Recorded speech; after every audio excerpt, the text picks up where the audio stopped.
Mais vous savez, il ne faut pas parler théoriquement des films. Il faut les faire, il faut les montrer, c'est tout. À mesure que les femmes se familiarisent avec la technique et la possèdent naturellement, on change aussi le cinéma. Moi, j'aime bien dire aux acteurs que j'entends le bruit de leurs pensées, comme si c'était des cric-crac de mécanique. Oui, je crois que de toute façon, il est difficile à notre époque de ne pas être influencé par le cinéma.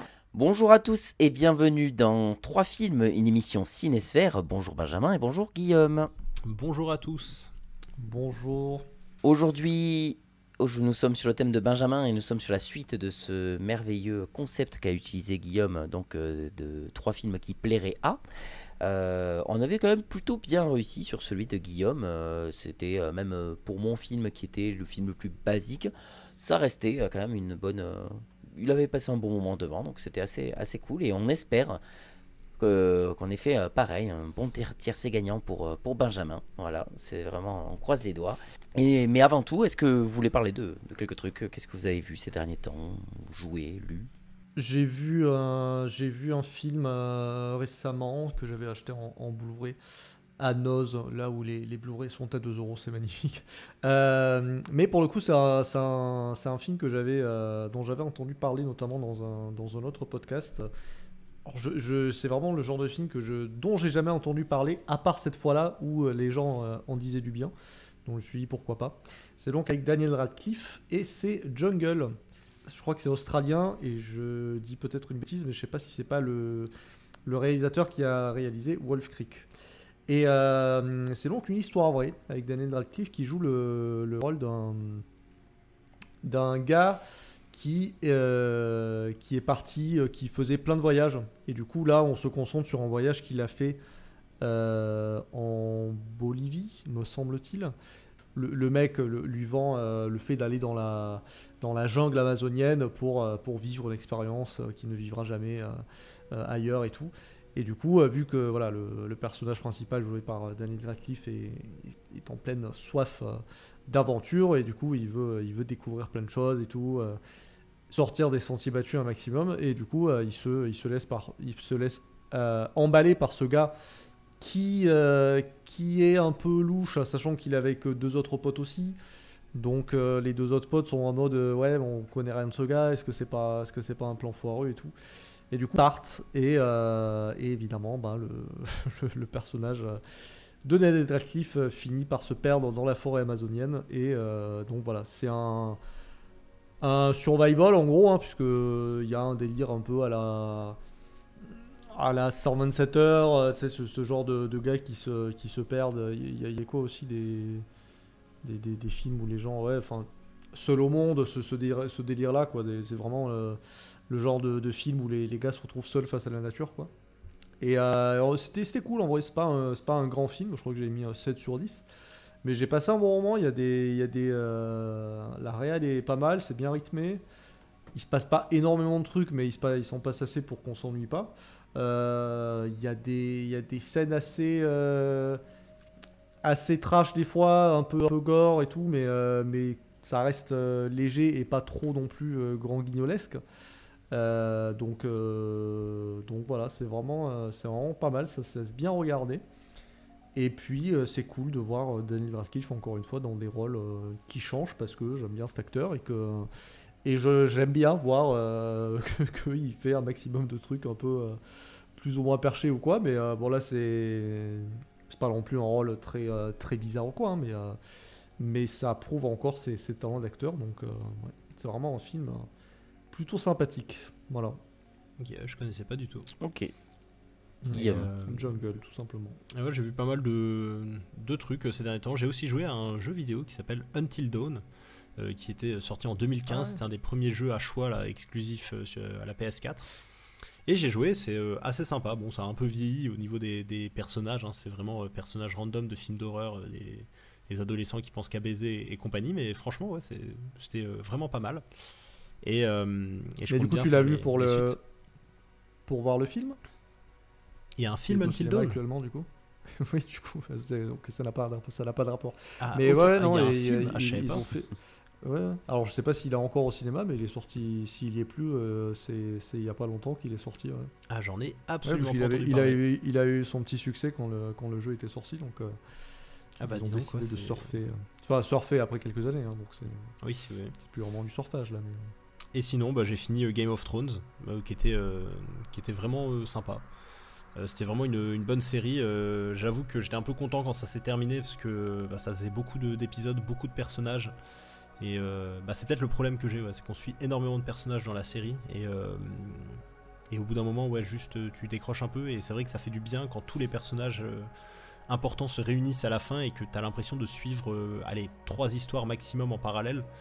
Ça, c'est vrai que ça fait du bien parce que bah, au bout d'un moment, ça devenait un peu long. Mais en tout cas, ouais, c'est vraiment une bonne série. Je mettrais genre Débat. 7 ou 8. Petit débat, toi tu as l'impression que ça a été rushé sur la fin ou non, ça va? Non, honnêtement, Il y en a beaucoup qui trouvent que le fait que Daenerys vrille, ça va trop vite, alors que ça se voit pour moi, hein, depuis plein de saisons qu'elle va pas bien cette meuf et qu'elle est complètement prise par son pouvoir en fait. Bah, j'avoue que j'avais aucune idée de comment ça allait se terminer et j'ai pas été déçu par la fin en tout cas. Après, c'est peut-être parce que j'étais pas investi de fou dans la série. Ça m'intéressait, Ouais. hein, mais j'étais pas non plus énormément investi. Il y avait la frustration des années pour les gens aussi. Ouais, c'est Ça fait peut-être des ça. années qu'ils attendent la nouvelle saison, etc. Et quand bah, ça arrive, ils font quoi? Quoi qu'il arrive, je pense qu'ils auraient pas trop aimé, je pense, la fin. Mm. Mais non, en tout cas, ça va. J'ai pas été spécialement choqué. Mais par contre, j'ai commencé House of the Dragon après. La série, là, bah, je suis à la 2e saison, là, j'ai presque fini la 2e saison. Beaucoup plus politisé celle-là. Ah ouais, c'est chiant, franchement. Ouais, J'aime bien. C'est posé justement, c'est politique, c'est posé. Et surtout, mon gros problème, moi, c'est que les acteurs ne sont absolument pas charismatiques. Il y a que Damon que j'aime bien, à la limite, le mec de Last Night in Soho, là, je sais pas le nom de cet acteur. Lui, je l'aime bien, mais je trouve... ah, peut-être, ouais. Mais je trouve qu'il est pas très bien casté dans ce rôle. Enfin, je sais pas, je trouve qu'il colle pas trop. Et Aemond aussi, Aemond, là, le gars avec un œil de verre, là, enfin un cache-œil et tout. C'est seul, mais le problème c'est que Rhaenyra, qu'elle soit jeune ou adulte, je trouve qu'elle est absolument pas charismatique cette actrice. C'est vraiment la tentative un peu à la Daenerys, sauf que bah, Emily Clarke, elle était parfaite pour le rôle de Daenerys, elle était super, je trouve.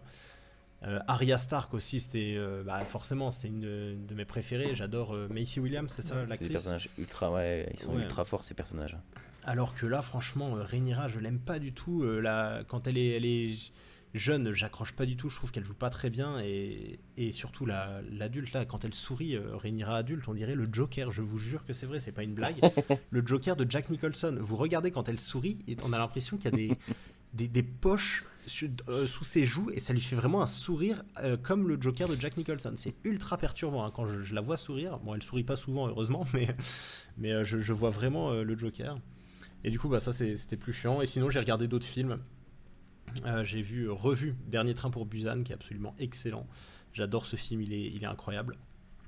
Je sais pas si vous l'avez vu, enfin je pense quand même. Moi je l'avais vu, ouais, mais non, je suis pas fan de. T'as pas vu Dernier Train pour Busan? Ah, il est vraiment super hein, ce film. J'ai revu Hunger Games aussi. Je trouve pareil, ça c'est peut-être un film. Lequel? Le premier. Le premier? C'est peut-être un film qu'on aurait pu utiliser dans le podcast là avec American Nightmare, film qui aurait pu être mieux. Parce que je trouve que le premier Hunger Games, l'idée est vraiment cool, mais je me suis un peu emmerdé moi pendant le film. Jennifer C'est la Lawrence, réal, elle est pas. Il y a des moments, je trouve. Ah peut-être, ouais, je me rends pas trop compte, mais en tout cas je me suis un peu emmerdé. Et je me souvenais pas qu'il y avait Bjorn Ironside là, dans Vikings. Là. C'est lui qui joue le méchant dans l'arène là. Ah oui, le gros c'est vrai. Maintenant que tu le dis, ouais. Et j'ai revu Les Visiteurs aussi avant-hier avec ma sœur et c'était très sympa, hein, c'est quand même une valeur sûre. Évidemment. Et sinon j'ai découvert une série de films sur Netflix, bon qui est pas incroyable, mais c'est marrant, c'est typiquement le genre de film que j'aime bien parce que ça fait passer le temps, même si les acteurs sont osef, le scénario est osef, mais c'est divertissant. Ça s'appelle Fear Street. Donc la rue de la peur, et c'est des films d'horreur qui se passent. Durandal en a parlé il les a suivis ces films-là. Et c'est pas incroyable, mais voilà, c'est sympa. Donc c'est un peu le 5 sur 10. Le dernier est sorti il y a pas longtemps, non? Je crois que c'est Prom Queen le dernier, il me semble. Et lui, il était vraiment naze. Je lui ai mis 4 sur 10, je crois. Enfin, c'est vraiment genre le 8 sur 20. Mais enfin, globalement, ouais, c'est un peu la moyenne, quoi. Enfin voilà, désolé, c'était un peu long, mais j'ai terminé. Et toi, Mickaël? Alors moi j'ai pas vu de film parce que je me suis tapé la rétrospective Destination Finale. Ah oui c'est vrai. J'ai vraiment le seum de pas des 3 films, etc. à celle-là. je pouvais pas malheureusement, j'avais pas le temps. T'as pu voir Bloodlines ou pas? Non, j'ai pas vu le 6 non plus. Ouais. Non. Pourtant, c'est ça le problème, c'est que je connais, cool. je connais bien les 5 franchement, premiers, c'était une bonne surprise parce qu'il est bien. J'ai pas écouté la deuxième partie du coup parce que j'ai pas envie de me faire spoiler. Mais ouais. Là on spoil à fond. On a hésité et on spoil du début à la fin. Et donc en effet, il faut regarder le film avant. Parce qu'il est très surprenant, vraiment. Il joue bien avec la frustration et tout, comme les meilleurs de la saga, quoi. Et sinon, non, moi donc j'ai pas mal lu. J'avais déjà parlé, je crois, du fait que j'avais lu le dernier Hunger Games dans un autre podcast. Je crois que j'avais dit ça. Ensuite, j'ai lu La Nuit des Enfants Rois, qui est donc le livre dont a été adapté The Prodigies, dont nous avons traité dans un film qui aurait pu être mieux. Et on avait parlé des personnages très oubliables dans le film. Sachez que c'est exactement pareil dans le livre. Les personnages sont insupportables du début à la fin parce que tu ne sais rien en fait. Et c'est fait exprès.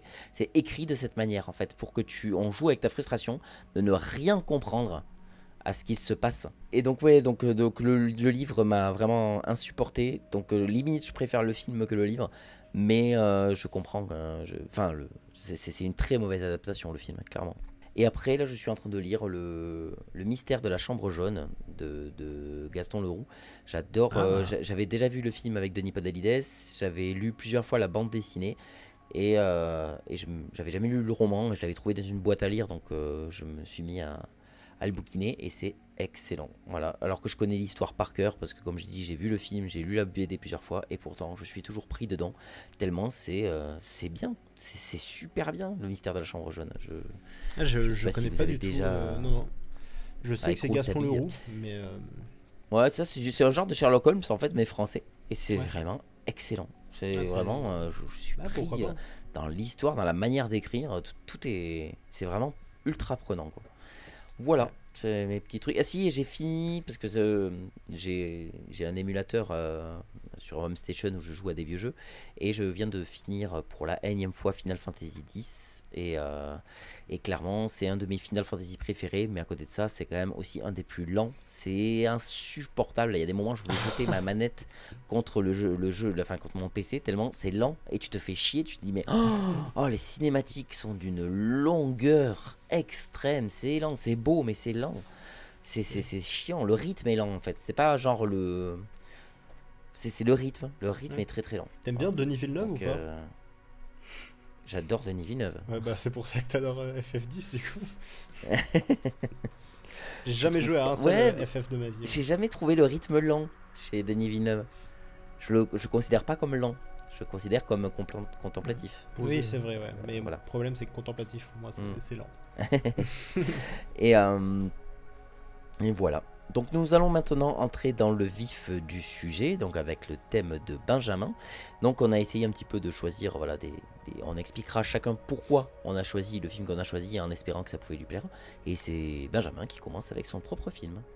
Oui, alors moi j'avais choisi, c'est toujours le genre de questions très très floues pour moi quand je me dis me conseiller à moi-même un film que j'ai envie de voir, il y en a beaucoup quoi.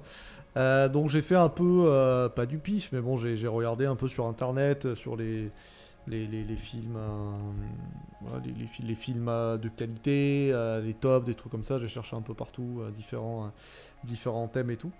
Et du coup, en cherchant, je suis tombé sur Gangs of New York, que je connais depuis qu'il est sorti, qui m'intrigue depuis qu'il est sorti, dont j'entends parler depuis qu'il est sorti, pour souvent entendre que c'est quand même bien. J'en ai entendu surtout des bons avis. Et puis voilà, et puis c'est Scorsese, et j'ai appris à apprécier de plus en plus Scorsese depuis que je suis cinéphile, même si au début j'étais pas toujours fan de ce qu'il fait. Qui fait d'ailleurs un caméo dans le film, ça je... Ah ouais? Je n'ai pas fait gaffe.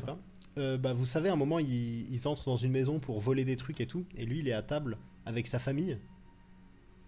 Il est en bout de table. Ok. Et c'est quand. Alors je sais plus si c'est la scène où À il la force le. La scène de fin là où ils font l'enchaînement de tout ce qui se passe dans le bordel là. Non, Enfin, je crois non. pas que ce soit ça. Non, c'est une scène où ils entrent et t'as une famille qui est en train de manger tranquillement et lui c'est le père de famille, il est au bout de sa table, il dit ah, bah qu'est-ce que vous faites chez moi et tout. Et je crois pas que ce soit la scène de fin où ils prennent les fusils et tout, je sais plus très bien. Ok. Mais, D'accord. Ouais. mais ouais, il fait un caméo. Mais ouais, du coup, ok. Bah ouais, Scorsese, je me rappelle notamment de la première fois où j'ai vu Les Affranchis, et c'était un peu la période où je commençais pas ma cinéphilie parce que je l'avais commencé plus ou moins depuis un petit moment, mais c'est vrai que il y a une période où j'ai commencé vraiment à essayer de checker un maximum de classiques, et du coup la première fois où j'avais vu notamment Les Affranchis, j'étais pas rentré trop dedans, j'avais senti la longueur qui fait 2h30 je crois. Donc je l'avais bien senti au premier visionnage, et maintenant voilà, c'est un film que je revois régulièrement parce que c'est trop bien. Et puis voilà, j'ai appris à regarder d'autres films de lui et j'en aime beaucoup aussi, enfin Casino, Shutter Island, enfin je vais pas tous les citer parce que je les ai pas tous vus non plus, justement, donc c'est le genre de gars aussi dont la filmographie m'intéresse vraiment bien. Donc voilà, c'est pour toutes ces raisons. Puis il y a Leonardo DiCaprio aussi, que j'aime beaucoup également. Je suis moins fan entre guillemets de Daniel Day-Lewis, mais c'est surtout parce que j'en ai pas vu tant de ça des films avec lui. C'est mais fou, voilà, hein, je sais que c'est cet quand même acteur, c'est vraiment fou. Hein. Moi, je l'ai vu dans 2 films, je crois. Le dernier des Mohicans et celui-là, du coup. Et pourtant, c'est un mec qui a gagné 3 Oscars, quoi. C'est fou, quoi. Enfin, moi, il me laisse un mec peu... qui, pardon? Il a gagné 3 Oscars. Et pour Ouais, moi, ouais. c'est vraiment un acteur qui me laisse un peu. Moi, je ne le connaissais pas. Même pas de nom. Non, même pas de nom. Je me disais, tiens, Ok. c'est qui cet acteur? Alors, je me disais, sa tête me dit vaguement quelque chose. Je le vois sur Daniel Ouais. Mohican parce que tu vois que lui, de toute façon, sur l'affiche. Ouais. Mais j'ai jamais vu le film non plus. Et quand j'ai cherché un petit peu, j'ai fait, mais le gars, il est considéré comme un putain d'acteur de fou. Ah bah Et je n'ai ouais, jamais c'est entendu parler de ce mec, quoi. Ouais. Ok. C'est un peu pareil. Ouais. Bah, moi je l'avais découvert dans There Will Be Blood de Oui, Paul aussi. Thomas Anderson. Et alors je l'ai pas vu, mais pareil, c'est dans le film de Steven Spielberg sur Abraham Lincoln qui joue Abraham Lincoln justement, notamment. Il a Enfin, gagné un Oscar il pour a- ça, je crois. Et pour There Will Be Blood, et le dernier, je sais plus. Je crois que c'est ça. Ouais. Donc voilà, toutes ces raisons ont fait que je me suis dit bon allez, je cherche pas plus loin, on va voir ça. Et puis voilà, j'aime bien les films de gangsters, et du coup j'aimais bien aussi le concept de ce côté film de gang, mais bah, c'est pas forcément l'époque à laquelle tu penses quand tu penses à des films sur des gangs. Donc ça aussi j'aimais bien un peu ce côté-là de mélanger un peu les styles entre guillemets. Et du coup bah, je ne vais pas faire traîner plus le suspense. J'ai mis 8 sur 10 au film parce que je suis content, je me connais un minimum bien, et du coup je me suis dit il y a plein de bonnes choses qui peuvent me parler. Effectivement bah, ça a marché. Bon évidemment les acteurs, bah voilà, on vient de parler de Daniel Day-Lewis que je connais pas forcément parce que j'ai pas vu beaucoup de ses films, mais c'est vrai que les peu de films où je l'ai vu, bon il est plus ou moins, enfin il m'a plus ou moins marqué. Mais c'est vrai que là, vraiment, autant Leonardo DiCaprio, bon, je le savais, mais autant Daniel Day-Lewis, je trouve qu'en termes de méchant, je l'ai trouvé incroyable, ce bad guy là. Vraiment, je trouve que Tu pourrais parfaitement faire un cosplay de ce mec d'ailleurs. À chaque fois, je me dis ça quand je vois ce ouais, personnage. non, mais ça fait partie du délire. Enfin, j'ai l'impression, bon après pareil, il y a Martin Scorsese à la caméra, donc forcément je pense qu'il y a beaucoup, je pense qu'il sait iconiser ses persos et tout. Et là c'est vrai qu'il y a plein de choses qui font que le méchant est emblématique, mais en très peu de... Enfin très vite quoi, enfin, même la première fois où tu le vois, où on te fait un zoom sur son œil en vert qui est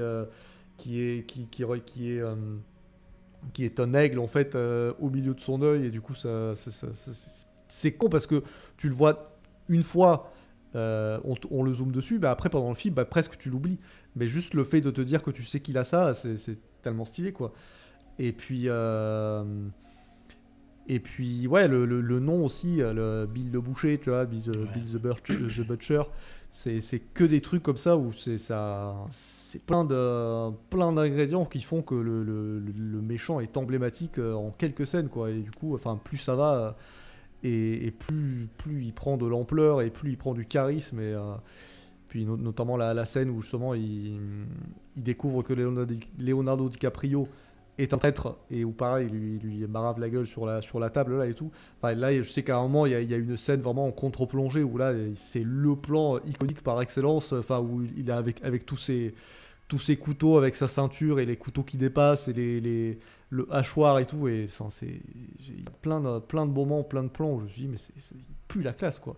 Puis ouais, enfin ses costumes toujours avec les petits gilets, les pantalons rayés, les pantalons à carreaux et tout, et puis ce haut de forme qui rajoute encore un truc emblématique du personnage, quoi. Donc voilà, plein de choses qui font que franchement, autant vraiment j'adore Leonardo DiCaprio, mais là je trouve qu'en termes de personnage, là c'est clairement le méchant que je retiens par rapport au personnage principal qui est cool aussi, hein, mais non, mais alors, c'est ce que je me disais, c'est ça. J'ai recherché quand même pour être sûr, mais c'est bien sa toute première collaboration avec Scorsese. Je me demandais avec Les Infiltrés, lequel était sorti d'abord. Ouais. Et c'était bien le premier film où ils collaborent tous les deux, parce qu'après ils ont joué dans tellement de films ensemble, quoi. Et ça se sent que c'était les débuts de DiCaprio post Titanic et tout, tu vois. Où tu te disais on va le faire jouer des personnages un petit peu plus durs, etc. Et je trouve qu'il est pas toujours juste, voilà. Il y a des moments où je me dis, ça se voit qu'il était encore un peu jeune et qu'il a deux, trois petits problèmes de jeu, tu vois. Le mec, il essaie de faire le bonhomme et il n'y arrive pas trop. Et tu te dis, t'étais pas encore à... Voilà, maintenant il est rodé, hein, mais c'est vrai que ça se voyait que c'était les débuts, quoi. Ouais, je suis d'accord. C'est marrant parce que je me suis fait une réflexion avec Bill the Butcher et DiCaprio dans Django où il fait le méchant, et c'est un peu la même époque aussi, et du coup il y a un peu ce délire, il y a un peu la continuité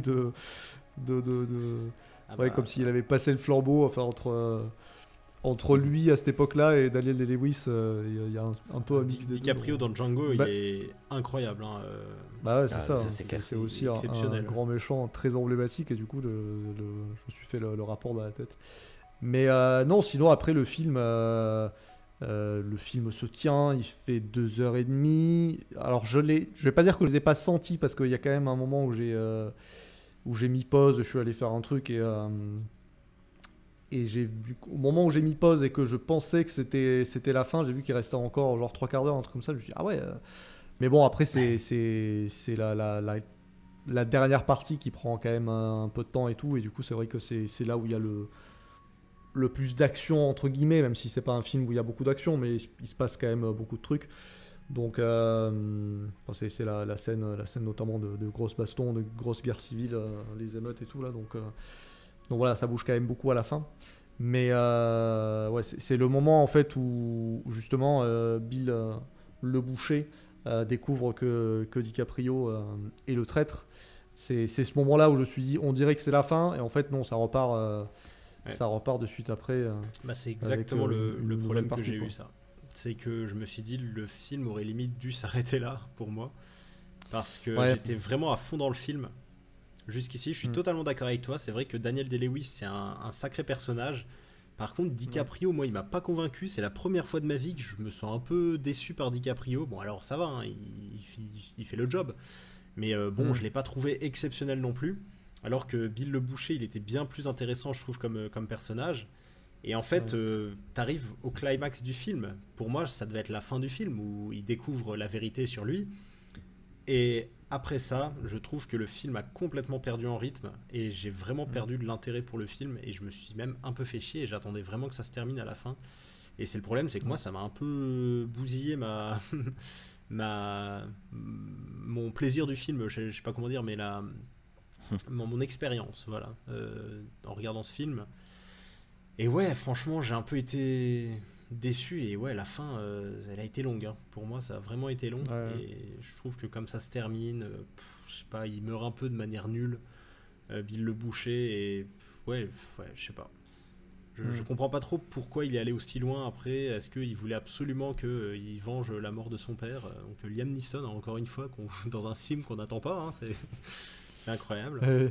Et quatrième film avec John C. Reilly aussi, de la saga. C'est fou, hein. C'est le podcast de John C. Reilly. C'est l'acteur qu'on a le plus dans ce podcast, quoi. C'est vraiment... c'est fou, ouais. Même quand on sait pas qu'il est dans un film, on le découvre, on se dit mais à chaque fois on ne sait pas qu'il est dans un film. Je crois qu'il y a que Carnage où on savait qu'il était dedans. Non, et We Need to Talk About Kevin. Ouais. Bon, c'est vrai. 2-2. Mais non, je sais pas si Michael, tu veux enchaîner avec ton avis. Je finis juste sur ce que dit Guillaume, mais c'est vrai que je comprends tout ce que tu dis sur la fin et tout. Bah, c'est vrai que sur le coup, je me suis dit, en fait, quand la dernière partie s'enclenche, je me suis dit, ça va être long. Et après, je me suis remis quand même assez facilement dans le film. Donc je l'ai moins senti. Et c'est pour ça que j'ai mis 8. Mais c'est vrai que en disant tout ça, c'est vrai que je me rappelle que je me suis dit c'est un 8. Parce qu'il y a plein de bonnes choses qui fait que pour moi c'est un bon film. Mais voilà, ce serait peut-être plus un petit 8 ou un 15 du coup, sur 20, on va dire. 20, ouais. Plus qu'un 16. Moi pareil. Mais ouais. Si je dois noter sur 20, je lui mettrais 13 au film, je pense. Pour moi c'est un bon 6, on va dire, parce que je trouve ça mérite plus qu'un 6, mais en même temps j'ai vraiment été déçu par la fin et la tournure que ça a pris. Et pareil, j'étais surpris et je suis pas sûr que Cameron Diaz soit le rôle parfait pour ce rôle-là. Je sais pas. Moi ça a marché sur moi, Cameron Diaz, mais ouais, je sais pas, je trouve qu'elle colle pas vraiment avec ça m'a pas choqué, le moi, film, mais, je sais pas, c'est pas... Je peux comprendre, mais ça m'a pas choqué. Mais en tout cas, ouais, c'est un bon petit film, mais un peu trop long. Une petite mention spéciale, parce que ça fait toujours plaisir de voir des personnes d'Harry Potter, et il y a Maugré qui joue dedans. Brendan Gleeson, évidemment. C'est ça. Qui joue un...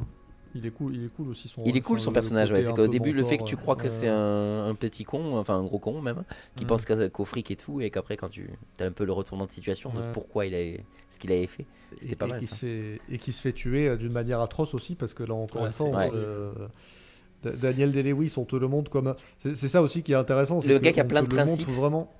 Ouais, c'est ça. Mais de l'autre côté, il tue un gars alors qu'il a le dos tourné, alors que le mec vient lui dire on fait une pause. Ouais, c'est ça. On fait une pause, on va parler. Ouais. Et il se tourne et il le plante. Et tu fais mais justement, moi, c'est le moment où ça m'a presque surpris et presque énervé. Je me suis dit, mais c'est tout ce qui est contraire à tes valeurs, ce que tu viens de faire. Ouais, mec. c'est ça.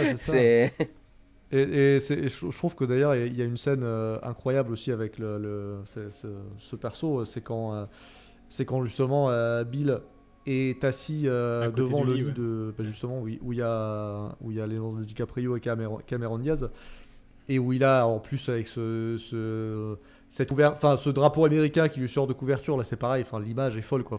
C'est genre le genre de truc où je pourrais faire capture d'écran et le mettre en fond d'écran sur mon PC, tellement je trouve l'image tellement stylée avec sa grosse moustache et tout. Il y a vraiment un côté personnification de l'oncle Sam, mais en version grosse pute quoi.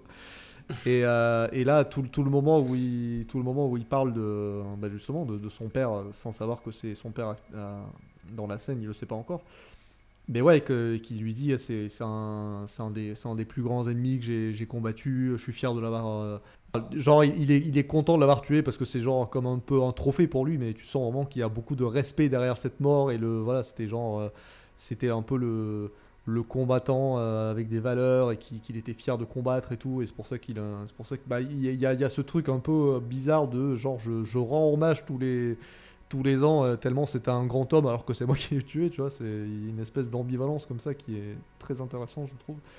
Et donc ouais, même la scène où il est presque à deux doigts de pleurer quand il parle de ce mec qu'il a tué parce que c'était son rival, mais que... Et il y a un peu un côté un peu Joker et Batman, tu vois. Tu sens vraiment que le mec a tué son pire ennemi, et que du coup maintenant qu'il a tué son pire ennemi, il est en mode tous les autres je m'en fous un peu, genre... C'était le seul qui respectait en fait. Il a dit la dernière personne que j'ai tuée et qui valait le coup, qui était respectable, c'était il y a 15 ans. Et ouais, moi j'ai beaucoup aimé cette scène justement parce qu'on voit le respect que porte Daniel Day-Lewis à cette personne qu'il a tuée avec rage, tu vois, mais en même temps il y a cet énorme respect. Donc c'est ça. Parce que au final c'est pareil, quand tu prends du recul, je me suis dit mais En fait, Liam Neeson, on te le montre un peu comme le bon camp parce que le personnage principal c'est son fils. Mais tu dis, au final, c'est juste 2 gangs. Et du coup, dans les histoires de gangs, il n'y a pas des gentils et des méchants. C'est juste 2 gangs qui s'affrontent pour un territoire. Et là, c'est clairement ça. C'est juste que ça aurait été Liam Neeson qui aurait gagné. T'aurais pu croire que c'est lui le méchant parce qu'il a gagné. Mais en fait, là, il n'y a pas de bon camp, de gentils ou de méchants. Et du coup, tu dis, au final, Daniel Day-Lewis, il s'est battu pour son territoire comme l'autre, il s'est battu pour son territoire. Il y a quand même un côté un peu psychopathe on garde des morceaux d'oreilles, de nez, de machin. Tu te dis, vous êtes quand même un peu barjots, les gars. On n'est pas méchants, mais vous avez quand même un problème. Hein. Mais il y a un moment où quelqu'un lui dit ça. Il y a, je sais plus un personnage qui lui dit à DiCaprio, qui lui dit, ton père était pas non plus tout blanc. Hein. Faut pas déconner. Il avait son lot de crapulerie, quoi. Ouais. Mais moi j'ai bien aimé aussi beaucoup le film. Alors, je l'avais déjà vu, j'ai le DVD à la maison et je l'ai revu là avec plaisir pour le podcast. J'ai mis aussi 8 sur 10, je mets pas plus parce que alors pareil, la fin me saoule aussi à partir du moment où il est démasqué et que après tout doit recommencer. Voilà, tout le côté guerre civile, etc. et l'enchaînement des trucs de journaux et tout, ça m'a un peu saoulé.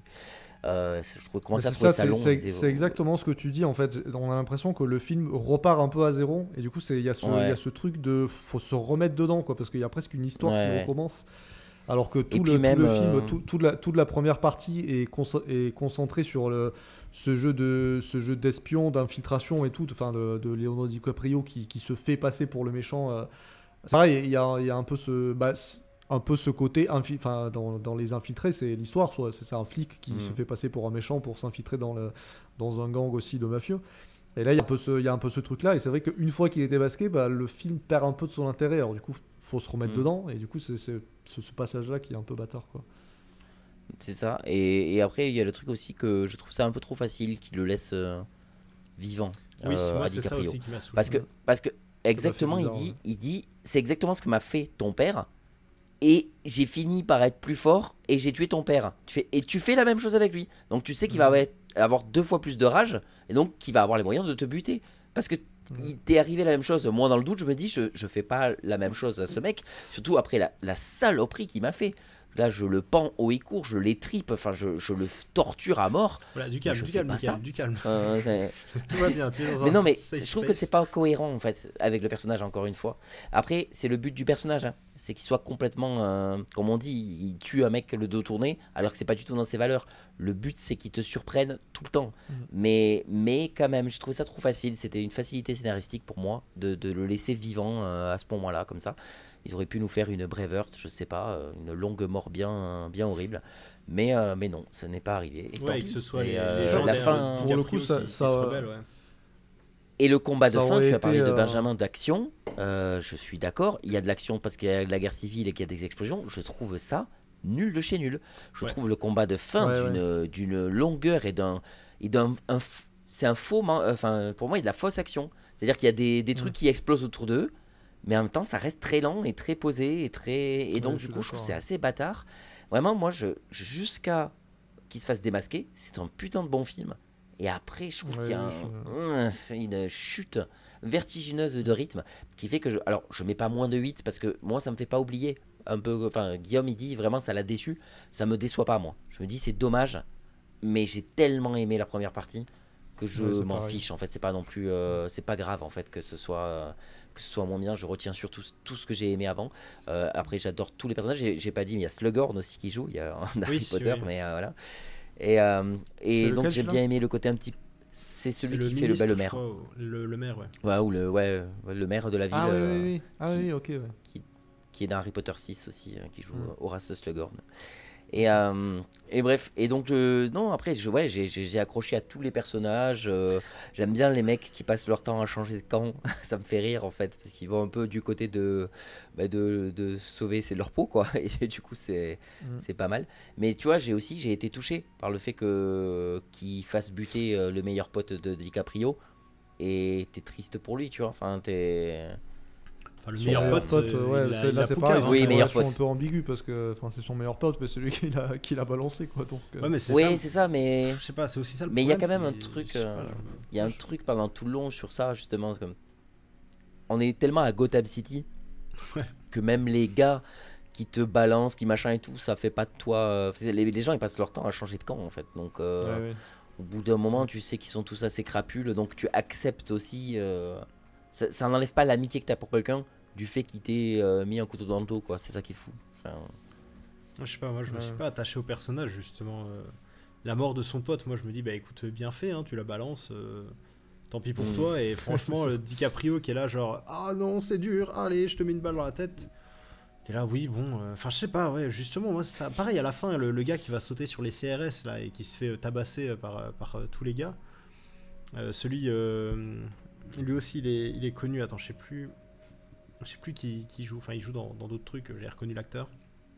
Mais vous savez, à la fin, là, quand il est sonné, DiCaprio, et qu'il voit son pote faire et se ruer sur 20 CRS tout seul, sauter sur un, et puis il se fait défoncer par tout le monde. Et je sais pas. marrant, Mais c'est pas Stephen Graham, justement, celui qui joue dans Pirates des Caraïbes et dans Snatch. Bah, justement, c'est ce que je me demandais. Est-ce que lui. c'est Scrubs Scrum, pardon. Scrubs. Oui, c'est ça. Ouais, c'est ouais, Scrum, c'est ça, ouais, c'est du lui. coup, ok, ouais, moi c'est lui alors. Mm. Et voilà, du coup, ouais, je sais pas. Je sais pas si c'est un film que j'aimerais revoir, moi. Je sais pas, je me suis un peu. J'ai un peu une vibe aussi, entretien avec un vampire. Alors, je sais pas pourquoi, mais peut-être que c'est la même période, plus ou moins. Mais ouais, j'ai un peu ressenti ça aussi. Et puis le délire, deux grands acteurs, tu sais, qui sont côte à côte. Et Tom Cruise et Brad Pitt. Et là, Day-Lewis et DiCaprio. Après, je trouve qu'il y a certaines scènes de tension, je suis d'accord avec Benjamin aussi, mais qui sont très bien foutues. Genre, c'est con, mais le moment du lancer de couteau, Ouais. ça a marché sur moi, quoi. Ouais, Il y a un moment, tu te ouais, demandes c'est s'il une va belle, vraiment finir par la planter, juste pour... Et c'est bien fait, je trouve. C'est assez... Moi, je m'attendais à ce qu'il l'a il y tué. a pas un pour le coup. moment... Ouais. J'étais quasiment sûr Bah, qu'il tu te allait dis la qu'il en est capable, quoi. Qu'il Ah en bah est, oui, qu'il en est clairement. réellement capable. tuer. Oui, j'ai pas de doute Mais- que mais en vrai, ce mais- personnage l'aurait tué, oui, sans scrupule. Ouais. C'est- Même lui, enfin même Leonardo DiCaprio, c'est vrai qu'on parlait de la fin et on disait que peut-être ça aurait été peut-être pas plus mal que le personnage meure avec une mort assez stylée.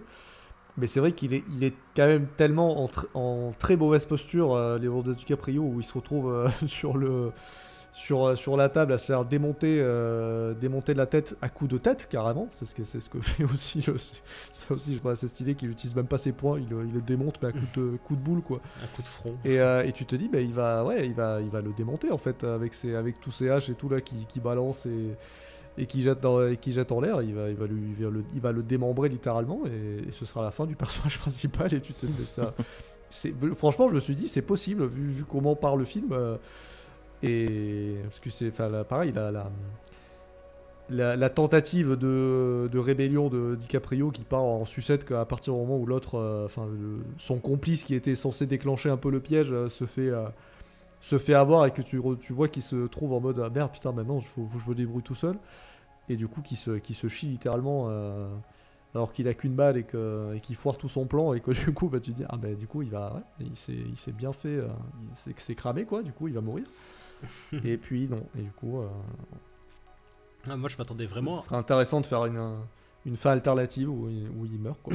Bah, c'est ça, quand j'ai vu le lancer de couteau là de Daniel Day-Lewis et que j'ai vu DiCaprio se faire planter avec son air ultra surpris, je me suis dit ah stylé, il va tuer DiCaprio. Et pendant qu'il était en train de lui défoncer le crâne à coups de tête, je me disais ah peut-être qu'en fait la révolution va un peu continuer après et qu'ils vont se battre genre pour DiCaprio, genre Cameron Diaz qui est tombée amoureuse, elle va faire allez on se rebelle contre lui et on le tue, etc.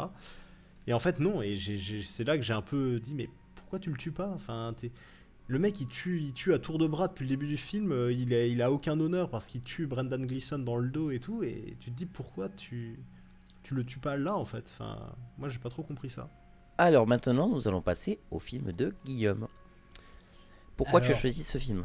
Eh bien, je pense que certaines personnes peuvent le savoir, étant donné qu'on a déjà fait un film de vengeance, enfin un podcast sur les films de vengeance, et qu'il y avait un film dont j'ai oublié le nom, de 1973, un truc. La loi du milieu.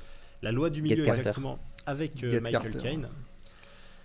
Et je me suis dit, j'hésitais à ce moment-là de parler de ce film Harry Brown, donc un film de 2009, parce que je me disais que Benjamin allait beaucoup l'apprécier. Donc j'espère vraiment, je suis encore maintenant, je pense vraiment encore aujourd'hui il a beaucoup apprécié. Donc là, la pression commence à monter pour moi parce que c'est un film que j'aime énormément, qui est très violent et très sombre, je trouve. Et je trouve ça génial. Ça raconte l'histoire d'un ancien marine qui est veuf et qui vit dans une banlieue londonienne. Et alors, aujourd'hui, on sait, il y a des blagues maintenant, genre tu peux pas te balader à Londres sans te faire planter au couteau, des trucs comme ça. Sauf que ce film est sorti il y a 15 ans, enfin il y a plus de 15 ans même. Et déjà, c'était un peu chaud, les cités britanniques. Et c'est un gars, en fait, qui... le petit vieux, normal, qui a ses petites habitudes, son thé, voilà, qui aimait sa femme, qui fait ses courses, qui va jouer aux échecs avec son meilleur ami dans le pub du coin. Enfin voilà, c'est un vieux assez touchant et mignon, qui a des valeurs, qui a été à la guerre. C'était la guerre de Corée, c'est ça, je crois, dont il parle, ou guerre du Vietnam, ou je sais plus trop quoi. Je sais plus, j'ai retenu qu'il était pas marine, du Vietnam, je sais plus... Mais bref, il avait fait la guerre, c'était un vétéran. Et un jour, on sent que voilà, les jeunes commencent à vraiment poser problème dans son quartier. Et un jour, c'est la goutte d'eau. Son meilleur ami, qui lui en pouvait plus, qui est joué, on parlait d'Harry Potter, encore une fois, par Rusard. Lui, il finit par péter un câble. Et alors que les jeunes se sont amusés à foutre le feu à son appartement, ce qui est très drôle, il va sortir pour aller les buter. Sauf que il va se faire défoncer la gueule, c'est un petit vieux avec une baïonnette contre toute une bande de jeunes. Il va se faire tuer et Harry Brown va découvrir ça et il va un peu péter un câble. Et suite à une agression qu'il va subir, il va tuer un junkie qui venait pour lui voler son argent. Et à partir de là, il va se décider à niquer des mères. Et vu que la police ne fait absolument rien, il va décider de venger son ami tout seul. Et c'est un film assez graphique, on va pas se mentir. En fait, c'est pas spécialement gore ou quoi. Bon, il y a quelques scènes avec du sang, mais c'est surtout qu'on ressent une violence pure, en fait, et très froide, je trouve, dans ce film. En fait, c'est un truc que j'aime beaucoup. J'aime beaucoup voir ça dans les films, cette espèce de violence crue et sans limite. Et de voir ce parallèle entre un vieux qui a connu la vraie violence, qui avait un sens, on va dire, lors de la guerre, où il se battait pour des valeurs et tout, faire face à cette jeunesse, c'est pas insouciante, mais qui a aucune décadente.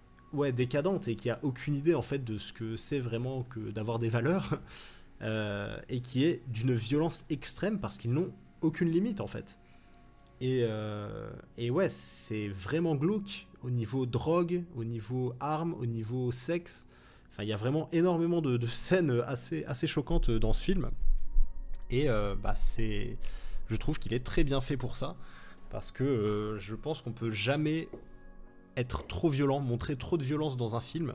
Je crois que j'en avais déjà parlé dans un podcast, mais c'est comme les films de guerre sur la Seconde Guerre mondiale par exemple, où j'entends des gens dire ah non, c'est un film trop violent, et t'es là, mais tu crois qu'il se passait quoi sur le front, il faut sauver le soldat Ryan, tu ne tueras point, enfin qu'est-ce que vous croyez qu'il se passe? Oui, évidemment, les gens se faisaient étriper, brûler au lance-flammes, ils se faisaient démembrer, enfin c'est...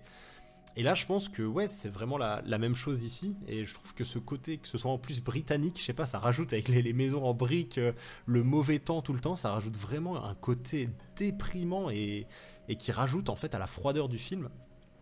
Et ouais, c'est vraiment un film que j'aime beaucoup. Je trouve que Michael Caine est ultra badass dedans. Il joue super bien et on sent vraiment son incompréhension et sa tristesse devant ce monde qu'il ne comprend plus. Et c'est d'un jouissif quand il prend sa revanche et qu'il commence à buter les gens. Enfin, voir un petit vieux Michael Caine, enfin Alfred dans Batman, commencer à tirer au Glock sur des dealers de drogue, je trouve ça incroyable et très jouissif. On reconnaîtra d'ailleurs l'acteur qui joue dans Mission Impossible, qui est absolument abject. Cet acteur, c'est celui qui joue le méchant là, à la tête du syndicat, je sais plus comment il s'appelle dans Mission Impossible, mais qui a une tête de rat. Lequel? Et qui parle comme ça. C'est le dealer le toxico, qui se pique à l'héroïne là. Ok. Et c'est lui qui joue. Moi, je l'avais pas reconnu. Le méchant, ouais, dans Ed quelque chose, je crois, il s'appelle l'acteur. Ed Harris? Non, pas du tout. Non, pas du tout Ed Harris. Mais c'est. Ouais, je sais plus comment il s'appelle. Et ouais, c'est juste un film que j'aime beaucoup. J'ai toujours été un peu déçu par la fin. Mais en même temps, je trouve que ça colle bien au reste du film, que ça finisse dans une espèce d'émeute comme ça. Et, c'est Sean Harris. Sean Harris, ouais, c'est ça. et que je trouve incroyablement malsain, et je pense que c'est peut-être un des meilleurs rôles de sa carrière, tellement il est dégueulasse et flippant. Il fait vraiment peur. Ouais. Avec sa voix là, il parle comme ça. Alors, t'as trouvé la cam? D'un côté, il y a un peu ce truc où tu dis, putain, c'est très très exagéré, c'est très cliché, mais de l'autre côté, il le fait tellement bien que du coup, ça passe. Enfin, si honnêtement, moi, il arrive quand même vraiment à retranscrire ce malaise et ce malsain. Donc, c'est vraiment malsain. Je l'avais pas reconnu du tout en fait. Je vois qui c'est maintenant, mais alors, j'avais pas reconnu que c'était le même acteur. Tellement ils l'ont grimé et qui est bien dégueulasse. C'est surtout à la voix aussi. Hein. Franchement, quand t'entends sa voix, il a une voix tellement malsaine. Je la connais pas assez, sa voix. C'est incroyable. Là, vraiment, il parle en chuchotant un peu avec une voix nasillarde. Enfin, c'est. Et voilà. Et pour toutes ces raisons, je trouve que c'est un film assez incroyable et même un peu en avance sur son temps, parce que je trouve que des films vraiment violents et durs comme ça en 2009, c'était pas si répandu que ça. Donc je suis curieux de savoir ce que vous en avez pensé. Oui, j'ai mis 8 sur 10 au film, et pour moi c'est vraiment un 16 sur 20 je pense, voire un 17. Je pense que je vais peut-être rester sur le 16, mais genre 16,5 on va dire. On va noter sur 40 plutôt. Et toi Mickaël, t'en as pensé quoi?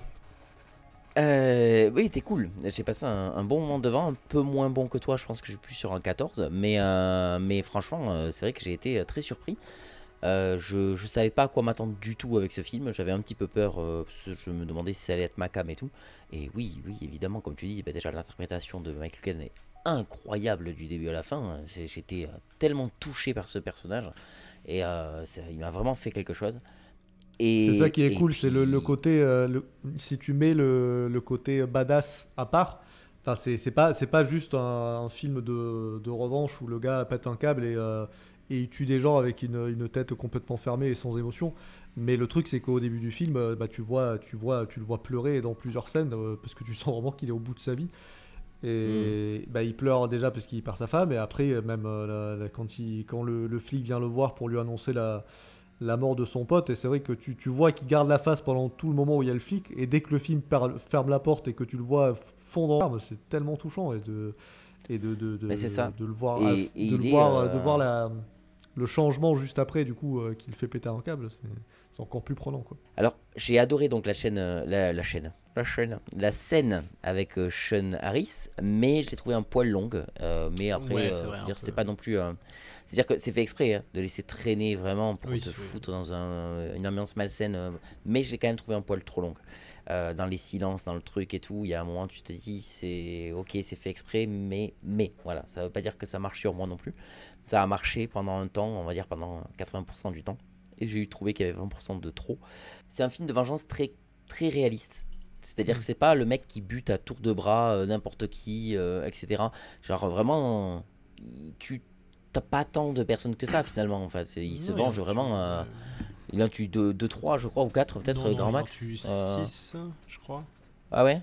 Mais bon voilà, enfin le truc c'est qu'il est même le mec qui bute sous le pont ou quoi que ce soit, ça se fait d'une rapidité, mais tu sens qu'il est pas bien avec ce qu'il est en train de faire aussi.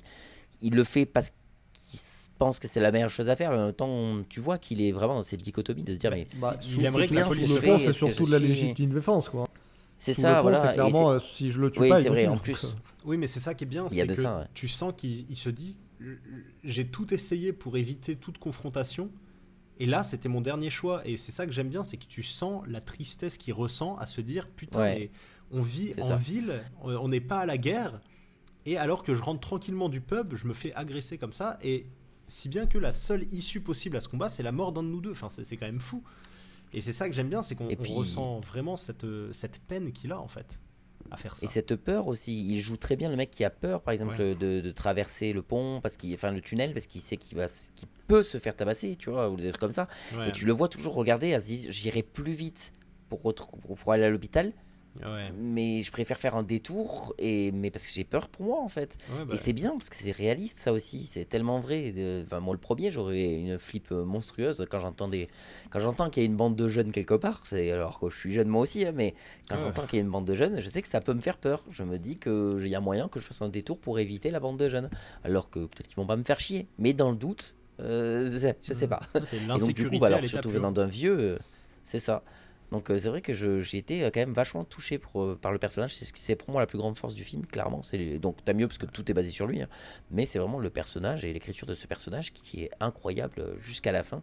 Et même voilà ce côté à la fin, c'est très cliché et très bateau, mais je traverse le tunnel parce que ça y est. Je me sens voilà, en confiance. Ouais. Allez, ça fait du bien aussi, tu vois. Après, il y C'est a vrai aussi, que, est-ce qu'il y a une métaphore avec la lumière au bout du tunnel, je sais pas quoi. Non, je pense pas. Il se sent mourir en paix, je ne sais pas. Mais je pense qu'il y a un énorme sous-texte dans le film, et c'est ce que tu viens de dire en fait, sur l'insécurité. Je pense que c'est ça qui est le plus réussi, c'est que tu sens l'insécurité des gens normaux. Quand tu vois les jeunes qui passent en moto à toute berzingue là, dans un parc et que pour rigoler, ils se mettent à tirer autour d'une femme avec son bébé dans une poussette. Ah ouais. À tirer, et que sans faire exprès, ils lui mettent une balle en pleine tête. Et ils sont oh putain, merde, je l'ai tué, on se casse. Et ils se font percuter par un. C'est la scène putain de d'introduction. camion. Ouais. Et t'es là, mais non, c'est pas la scène d'introduction. Je crois pas. La scène d'introduction, si, c'est des c'est jeunes au début, hein. dans un tunnel qui fument du crack. Et ils sont en train de. Ah oui, d'initier un t'as dégât, raison. T'as raison. C'est au début du film, mais je crois pas. Et C'est juste après en fait. C'est juste après la scène d'introduction en tout cas. C'est avant qu'on rencontre Michael Caine et tout. Je me souviens plus très bien, mais oui, c'est au début du film. Et je trouve ça fort qu'il nous fasse ressentir cette insécurité par lui qui marche au pied de son immeuble et qui voit le tunnel, et rien qu'avec ce regard et cet air un peu triste sur sa tête, il se dit bon non, vas-y, je vais prendre le détour. Rien que comme ça, tu te dis ah putain oui ok, et tu sens l'insécurité un peu s'installer dans le film. Et j'aime bien en fait ce genre de héros où c'est vraiment pas le mec, voilà, même si c'est un vieux, tu sais, en mode le vieux genre Stallone, tu sais, qui se prend des coups de poing, des balayettes, des coups de couteau et tout, et il reste debout. Non, lui, c'est vraiment, tu sens que c'est un humain vraiment vulnérable. Genre la scène où il poursuit le gars au bord du lac, au bord de la rivière là, qui court sur le quai. Et il peut pas le rattraper, évidemment, c'est un jeune qui tape un sprint, et lui, il lui court derrière pour essayer de le tuer, et il fait une sorte d'embolie où il finit par s'évanouir, tellement, voilà, et c'est un vieux, il peut pas courir longtemps, et puis il finit par s'évanouir au bord du quai, et on le retrouve à l'hôpital, et tu te dis, ouah, putain, enfin, c'est un héros très crédible, il se prend un coup de poing dans le ventre à la fin, il est à terre pendant 5 minutes, tu sais, je trouve ça vraiment réaliste, et ouais, ça souligne encore plus ce côté flippant parce que tu t'identifies à lui et tu te dis waouh, mais on est tellement vulnérable quoi.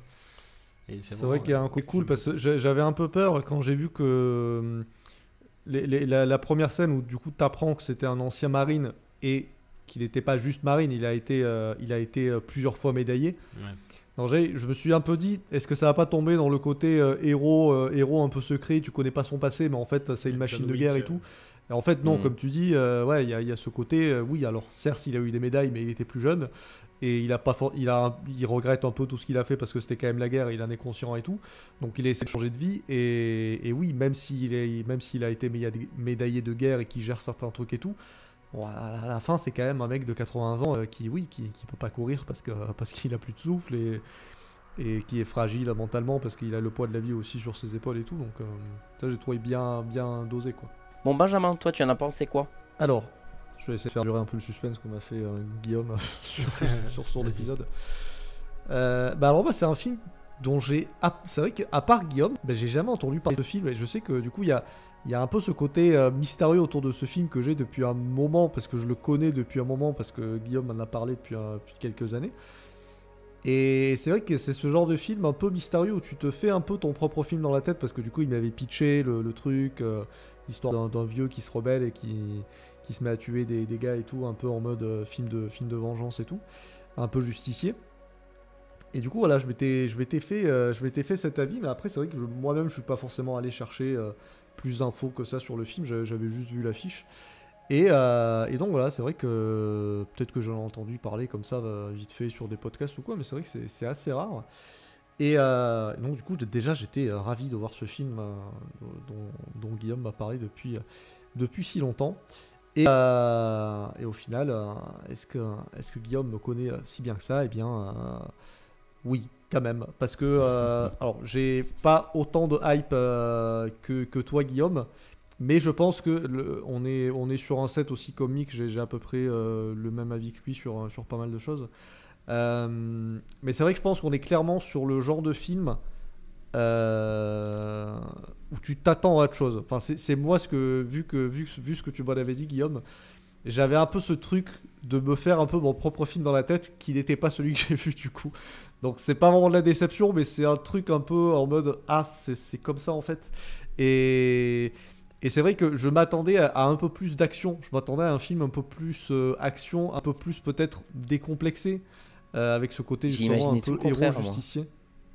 Ok, bah ouais, mais alors c'est un peu ça que j'ai eu. En fait, avec le recul, je me dis c'est plus un thriller, un film de suspense que d'action, parce que c'est vrai que comme dit Mick, de l'action en soi, il y en a pas tant que ça, quoi. Je veux dire, c'est pas un actionneur avec justement comme dit Mick, c'est vrai c'est pas Commando qui tue la moitié d'une civilisation sur une île ou quoi, tu vois. C'est vraiment il tue même pas 10 personnes dans tout le film, tu vois.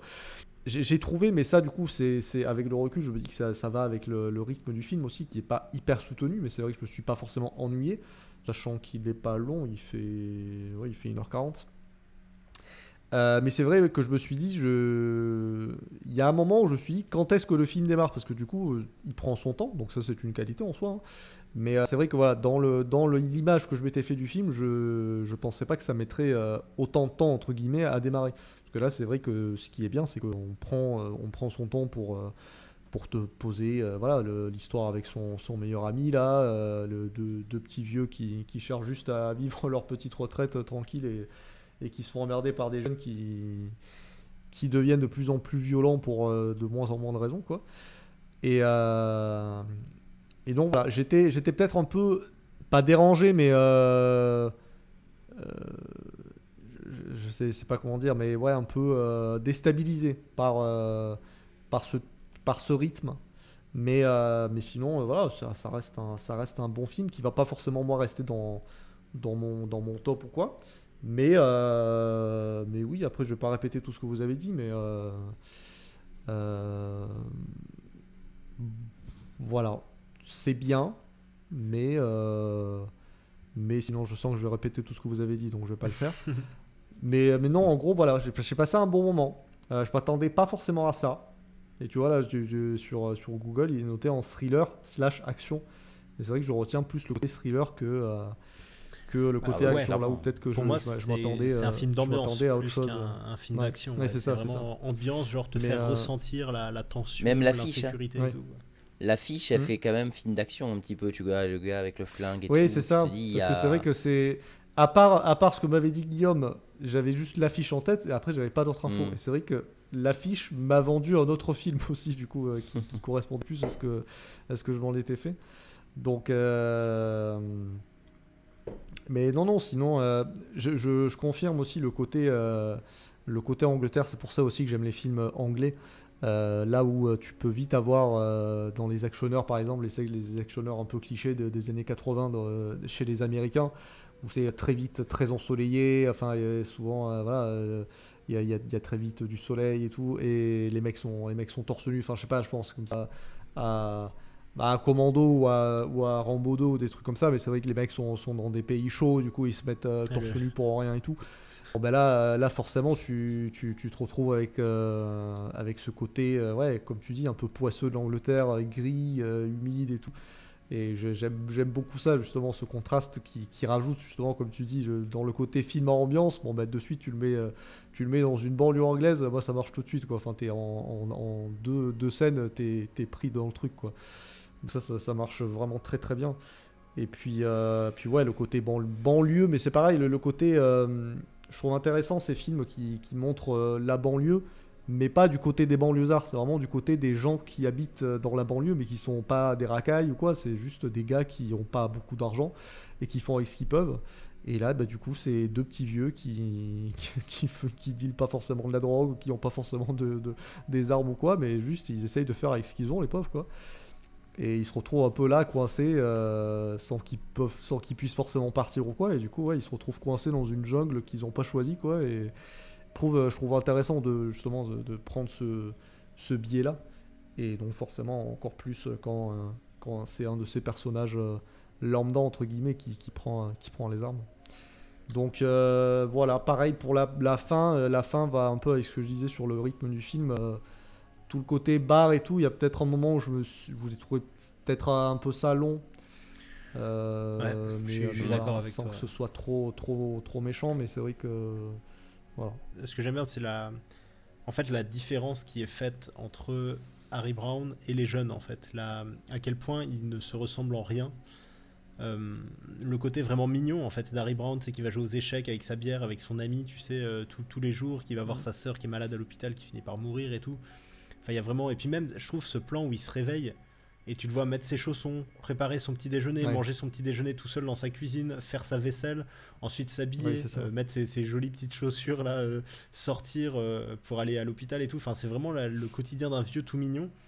Et en parallèle, tu vois la police qui force la porte du premier voyou là, et ils viennent le chercher. Et c'est une espèce de colossal enculé dans sa chambre qui parle qui jure comme un charretier. Vraiment la racaille, quoi, le voyou, et qui parle super mal, qui a aucun respect, aucune valeur. Pendant son interrogatoire où il insulte la fliquette, il fait je vais finir par te violer, sale pute, comme ça. Était là, mais waouh, d'une violence. Et en fait, c'est ça qui est terrifiant, c'est que tu te dis, il y a même pas, tu sais, dans les années 50 avec les gangsters, les trucs comme ça, il y avait cette espèce d'honneur au moins. Là, il y a rien de tout ça. C'est juste la violence pure et dure, et l'opposition entre deux générations. Et c'est ça que je trouve vraiment bien et réussi, parce que ça fait vraiment peur, en fait, tu vois. Ouais, je sais qu'il y a plusieurs répliques qui reviennent là-dessus, sur le côté avant les grands méchants avaient des... Ils étaient méchants parce que les criminels et tout faisaient des trucs pour une raison, pour une cause. Et là maintenant c'est juste gratuit, genre, et c'est pour ça que la première scène où on voit les gars tuer une meuf, c'est vrai qu'au début de cette scène tu te dis mais pourquoi ils font ça, tu te dis mais est-ce que c'est des balles à blanc, est-ce qu'ils tirent dans cette direction mais juste pour lui faire peur ou quoi. Et non, enfin tu vois vraiment qu'il y a vraiment rien qui se passe dans leur cerveau, et tu te dis juste bah non, c'est vraiment, ouais, on est vraiment sur... Le film te montre la gratuité de la violence, mais un peu à l'état pur, quoi. Et du coup, tu vois juste des jeunes complètement perdus qui se font chier. Alors du coup, bah, ils tuent des gens, quoi. Et tu fais, mais c'est vraiment la violence à l'état pur et un peu à son paroxysme, quoi. Un peu ce truc de l'ennui et du chaos, en fait. Ouais, tout simplement. Ouais, c'est ça. C'est le chaos, parce que tu t'imagines vraiment un truc avec cette scène en particulier, où les gosses ils se font chier, en moto bien bruyante, ils font vraiment chier à tous les niveaux. Tu te dis, la meuf, voilà, elle est toute seule en train de promener son bébé là dans sa poussette. Tu te dis, bon bah elle a pas beaucoup d'argent vu qu'elle est dans le coin. Ça se trouve, elle est mère célibataire, tu sais. Genre le père il s'est barré ou un truc comme ça. Tu sais, tu te fais un peu tes films comme ça. Tu te dis, elle se fait buter. Le gosse, qu'est-ce qu'il va devenir ? Le gosse il va finir en famille d'accueil, tu sais, dans des quartiers comme ça, et ça va devenir comme le marquis là justement. Ce personnage qui vient un des jeunes qui vient de famille d'accueil et qui se fait vraiment qui se fait balader pendant tout le film, hein, qui se fait victimiser constamment, avec cette scène horrible là dans la voiture où il doit sucer le chef des dealers là, où je sais pas trop quoi. Enfin c'est horrible. Et pareil, après les jeunes qui se barrent en moto, qui se font percuter par un camion, enfin c'est vraiment le chaos. Ils apportent que des problèmes, et ils apportent que de la destruction et de... Enfin ouais, c'est fou.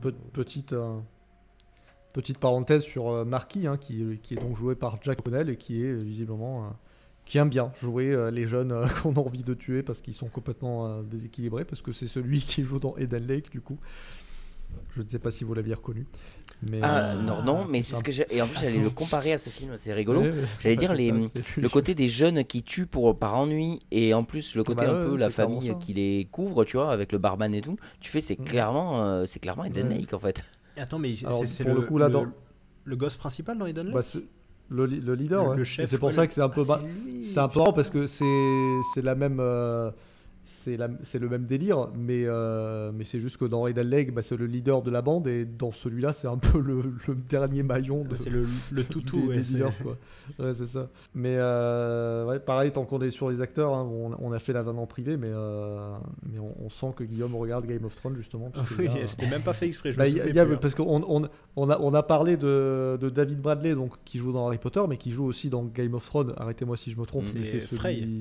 Frey, c'est ça. Tue Robb et Catherine Stark. C'est ça, ouais. De façon bien cracra. Oui, voilà. Mais il y a... Donc il y a lui, il y a Liam Cunningham qui joue... Alors lui, il arrive plus vers la fin. Alors c'est Sœur Davos ou Sœur Jorah ? Oh, les c'est ça. 3 sont là tout le temps, hein. Enfin, Lord Frey il meurt Ok, assez ouais. rapidement, mais après Parce que Sir les autres Davos, ils sont là tout le long, hein. Sir Davos, c'est le barman. Ouais. Et Sir Jorah, c'est le chef de la police qu'on voit moins dans le film pour le coup. On le voit sur Ouais, 2 ou Ian 3 Glenn, scènes. du coup.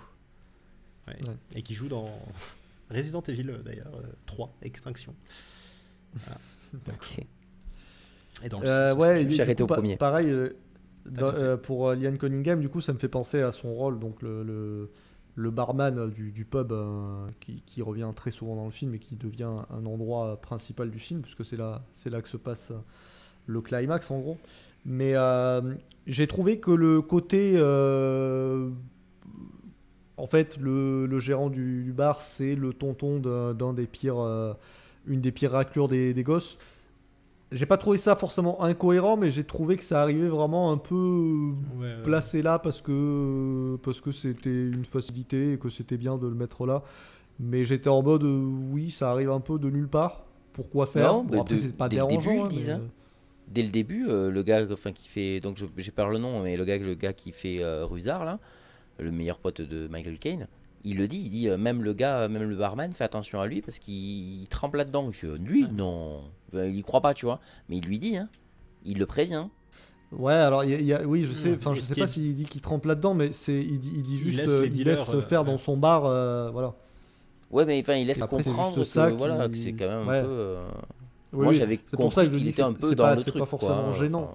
Enfin, Ouais. Mais voilà, je me suis dit, est-ce que c'était utile de le relier directement par un lien de sang avec un des grands méchants du film Ah aussi. oui. Bon, bah après voilà, c'est pas dérangeant, hein, mais c'est un truc que je me suis dit, bon, est-ce que c'était utile?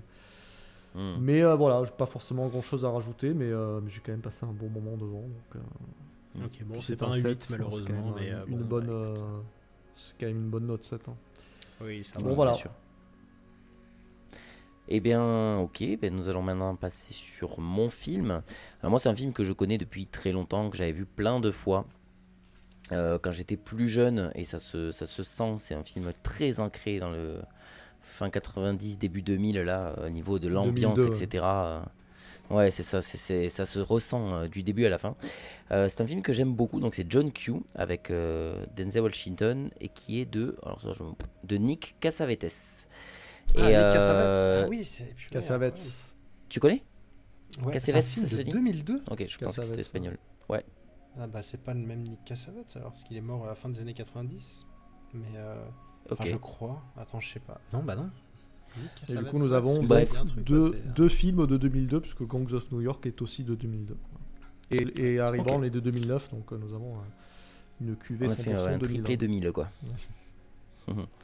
Et encore un film avec Denzel Washington 2 fois de suite, donc dans les films qui pourraient plaire à. Et donc ce film-là, ouais, c'est un film que j'aime beaucoup parce que c'est un film qui m'avait toujours touché quand j'étais plus jeune. Donc là, je savais que j'allais le redécouvrir en plus de de le montrer à Benjamin. C'est le genre de films qui m'ont beaucoup suivi adolescent. Donc l'histoire d'une famille. Donc le père Denzel Washington a un gosse fan de culturisme et tout. Sauf que son gosse tombe malade. En fait, enfin, c'est pas qu'il tombe malade, c'est qu'il a une malformation et on apprend qu'il a un cœur 3 fois trop gros et en fait qui grossit beaucoup plus rapidement que le reste de son corps. Ce qui fait qu'en fait, il faut soit il faut le laisser crever. Clairement, on dit souvent c'est ce qu'on laisse faire. Si vous apprenez à vivre avec le reste de peu de vie qui reste, sinon, C'est parce que justement l'opération est risquée. Du coup, ils disent si vous l'opérez, Ouais, peut-être c'est qu'il ça. va mourir, alors que peut-être qu'il vaut mieux profiter lui, même s'il lui reste 2 semaines à vivre. Mais Exactement. au moins, vous êtes sûr que. Et donc du coup, il y a lui, il dit mais par contre, il n'y a aucun moyen que je laisse crever mon fils en fait. Donc moi je veux faire l'opération. Il fait oui, mais vous avez pas de thunes parce qu'on est aux États-Unis. Et donc c'est bien sûr ce film est une grosse critique du système de santé des États-Unis où on dit clairement, de toute façon à partir du moment où t'as pas un dollar, on ne fait rien. Chez nous en France c'est pas pareil. On t'opère d'abord et après on dit maintenant tu vas payer. Mais voilà, on a un système de santé qui te rembourse énormément. Voilà, je veux dire, on se plaint pas nous en France. Là-bas, c'est horrible. Tu vis, tu crèves, quoi. T'as vraiment pas le choix. Et donc, ce film prend des gros sabots pour le montrer, ce côté-là, bien sûr, parce qu'il y a quand même des petits clichés pendant tout le long. Mais c'est un film qui me touche énormément, parce que déjà que ça parle de la maladie d'un enfant, alors ça me touche encore plus aujourd'hui. L'avoir redécouvert, ça me touche encore 2 fois plus. Et je trouve que le jeu d'acteur de Denzel Washington est toujours aussi bon. Je le trouve très très prenant pendant tout le long. Je le trouve bouleversant. Et puis il y a plein de petits seconds couteaux que j'aime bien. Je sais pas si vous avez retrouvé, enfin si vous avez reconnu un acteur du nouveau. Il y a le Black là qui joue dans le nouveau. Si, le Black, oui, qui fait le regard, oui, bien le sûr. regard qui fouette. Là. Oui, le gars de la prison. Ouais, Oui, c'est je l'ai ça. reconnu. Et je me disais, putain, j'ai vu quelque part. Et je fais, putain, mais oui, c'est le gars de la prison. Moi, c'était surtout le Et garde. Et le mec le gros là Le aussi. garde, c'est qui joue Évolution. dans- Évolution. Dans l'effet papillon. Ah, Et dans l'effet papillon aussi, je crois que c'est c'est dans l'effet papillon, c'est lui aussi. Ouais. c'est Oui, le alors moi je voyais colocataire, aussi dans. J'ai perdu le nom en français, Mallrats. Oui, les glandeurs. Les glandeurs, il joue un rôle à la con où il bloque devant un tableau où tu es censé voir une image. Et bon, voilà. Bref. Mais ouais, donc il y a plein de petits personnages comme ça que tu reconnais. Il y a bien sûr aussi machin Wood là, James Wood. James Woods, ouais. Que j'aime bien. Je trouve très charismatique cet acteur. Ah oui. Et alors pour moi, c'est Scary Movie 2. Oui, moi aussi. C'est Oh horrible. putain de merde. Et qui se barre à 4 Oui. voilà. Putain Mais, de chili. Ah oui, c'est lui qui fait la Mais parodie de l'exorciste, Oui, c'est ça oui, oui. Ouais, lui. c'est ça. C'est très Ouais, très c'est drôle. ça. Et mais moi, vraiment, j'ai été tapé un fou rire le jour le moment où il rentre et qu'il voit la première fois la gamine démon. Il fait oh putain de merde et qui se barre dans l'autre sens. Il fait non, non, non, vous venez. C'est génial. Bref, et qui joue aussi Il le y a papa aussi dans. Ray Liotta. Oui, il y a Ray Liotta donc qui est cool aussi. J'aime bien ce personnage. Ouais. Même l'autre, le médiateur et tout, il est cool son personnage. Oui, Je le sais plus dans médiateur, quoi je il joue, cherche le ce nom, comédien. mais je sais plus. Mais et je l'aime bien aussi. Il y a un moment entre deux qui est insupportable et criant de vérité. D'ailleurs, c'est le moment où il y a le combat de beat un peu et où l'autre il lui dit ah mais vas-y fais pas le reste tranquille. Il fait mais ouais je suis tranquille et tout. Tu vois qu'il le déteste. Vraiment mais c'est je sais pas. Je trouve kiffant ces deux personnages. Ouais, Mais tout ça pour Robert dire que, Duval, voilà, du le coup, but- l'autre. Ok, le but Ah, mais du oui, film, c'est c'est que Robert comme Duval, je il suis va trop pas bête. réussir à avoir la thune nécessaire pour sauver son fils, il décide de prendre en otage les urgences. Et donc, il a de la chance. S'il y a une grosse urgence qui va devoir être faite, mais en général, il n'y aura pas des masses d'urgences. Et puis de toute façon, ça va être très vite su que c'est bloqué ici et donc il va falloir aller dans un autre hôpital si on veut aller aux urgences. Mais il y a plein de petites punchlines de critiques du système de santé que j'aime énormément dans ce film pendant tout le long, parce qu'après ça devient un peu un huis clos aux urgences et avec des gens qui discutent et tu apprends petit à petit plein de choses sur des personnages. Un qui frappe sa meuf, tout le monde l'a compris et à chaque fois lui limite il tombe des nues que les gens l'ont découvert. Enfin on l'a tous compris ici depuis longtemps en fait. Et il y a plein de moments comme ça, je trouve les personnages assez fun, assez touchants, assez cool. Il y a un moment que j'aime bien aussi sur le côté du système de santé aussi, c'est quand il dit mais il y a qui peut venir là et qui travaille ici. Il fait non mais il est en vacances, lui aussi il est en week-end, lui aussi il fait oui d'accord, en gros faut pas tomber malade le week-end quoi. Et j'aime bien ce genre de truc. Ou alors le moment où il parle du serment d'Hippocrate, il fait ouais, ou le serment d'Hypocrite plutôt. Enfin voilà, c'est un peu facile mais voilà, c'est des petites pique comme ça vers le système de santé américain qui me plaît bien. Et voilà, et donc on voit le combat d'un homme pour son fils au point à la fin où il dit en fait depuis le début je bluffe et j'étais prêt, en fait la seule balle elle était que pour moi parce que je voulais juste me buter pour donner mon cœur et c'était ça le but de ma manœuvre. C'est un peu forcé mais j'aime bien quand même et c'était touchant, surtout que la scène où il se tire une balle mais qu'il y a la sécurité c'est pareil, t'as le stress pour lui quoi, parce qu'il joue super bien, le mec qui a flippé à mort de genre mais mon dieu j'ai vu la mort devant moi mais ça a pas marché parce qu'il y avait la sécurité quoi. Et surtout Et ça j'étais montre à vraiment quel point pris il par est son déterminé, jeu. tu vois. Et à Ouais quel c'est point il ça. bluffe pas. Et voilà bref, et je trouve ce film ultra bien, je trouve touchant, je trouve que le côté un peu action, même si c'est pas vraiment de l'action mais le suspense plutôt, le suspense se tient très bien du début à la fin. Pour moi c'est un bon 8 sur 10 le film. Je passe vraiment, même je suis presque prêt à mettre un 8,5 sur 10. Je passe vraiment un putain de bon moment devant ce film encore aujourd'hui. Il y a quelques trucs où je rigole un peu et où je trouve un peu exagéré, un petit peu voilà, le côté qui souffre du fait des années 2000. Je n'ai pas trop d'exemples comme ça, peut-être que vous allez en souligner des petits défauts avec lesquels je vais être sûrement d'accord. Mais après en général je veux dire c'est des trucs sur lesquels je passe au-dessus parce qu'il y a l'affect aussi beaucoup d'un film que j'ai découvert à l'époque et puis j'aime bien aussi enfin non, au contraire, il y a un truc que je trouve nul, mais alors c'est une bricole, hein, c'est vraiment chipoté. Il y a un moment, il y a une chanson qui est censée nous mettre, c'est le moment où ils sont en train de chercher de la thune et que tout le monde leur donne de l'argent. que j'aime beaucoup cette scène. Enfin, t'as un petit peu un clip, en fait, un clip show, où t'as tout le monde qui essaie de lui donner de l'argent et tout, et puis c'est beau, en fait, et on leur dit, ne refusez pas, en fait. Vraiment, quand on vous donne, vous prenez. C'est horrible, mais vous le faites, quoi. Et, et le truc, c'est que voilà, il y a une chanson qui est super chelou, qui commence par un papa, baba, baba, baba. Oui. Et je sais pas, elle est censée être touchante, mais le baba, moi, ça me touche pas. Elle est touchante après, hein. Mais vraiment, quand il fait baba, baba, j'étais bon, ok. Et encore aujourd'hui, elle me mettait déjà un peu mal à l'aise, cette chanson, elle me met toujours mal à l'aise, hein. Je trouve que c'est pas un super choix de musique, voilà. Mais voilà, après, je trouve que jusqu'à la fin, c'est ça que j'aime pas. C'est qu'on trouve un cœur, mais ce cœur, en fait, c'est dès le début. La scène d'intro, en fait, on nous vend l'accident d'une nana avec la musique classique et des fondus sur fondus. C'est insupportable, et ça, c'est très années 2000, je trouve. C'est moche, c'est chiant, et tout ça pour te dire qu'en fait, c'était tout le truc qu'on va découvrir, enfin, en gros, que c'était le cœur. Et alors là, quand je parle de gros sabots, tu peux pas faire plus gros sabots que ça, hein. C'est genre, attention, en fait, depuis le début, c'était ça qu'on te montrait. Tu fais, mais c'est nul. Enfin, pourquoi mettre autant de choses avec cette façon de réaliser très moche et très. Vraiment, tout ça, ça pouvait être occulté. On te disait juste, on a trouvé un cœur et puis c'est tout. Enfin, surtout, je sais pas. Est-ce surtout que au ça début, valait le coup de faire ça?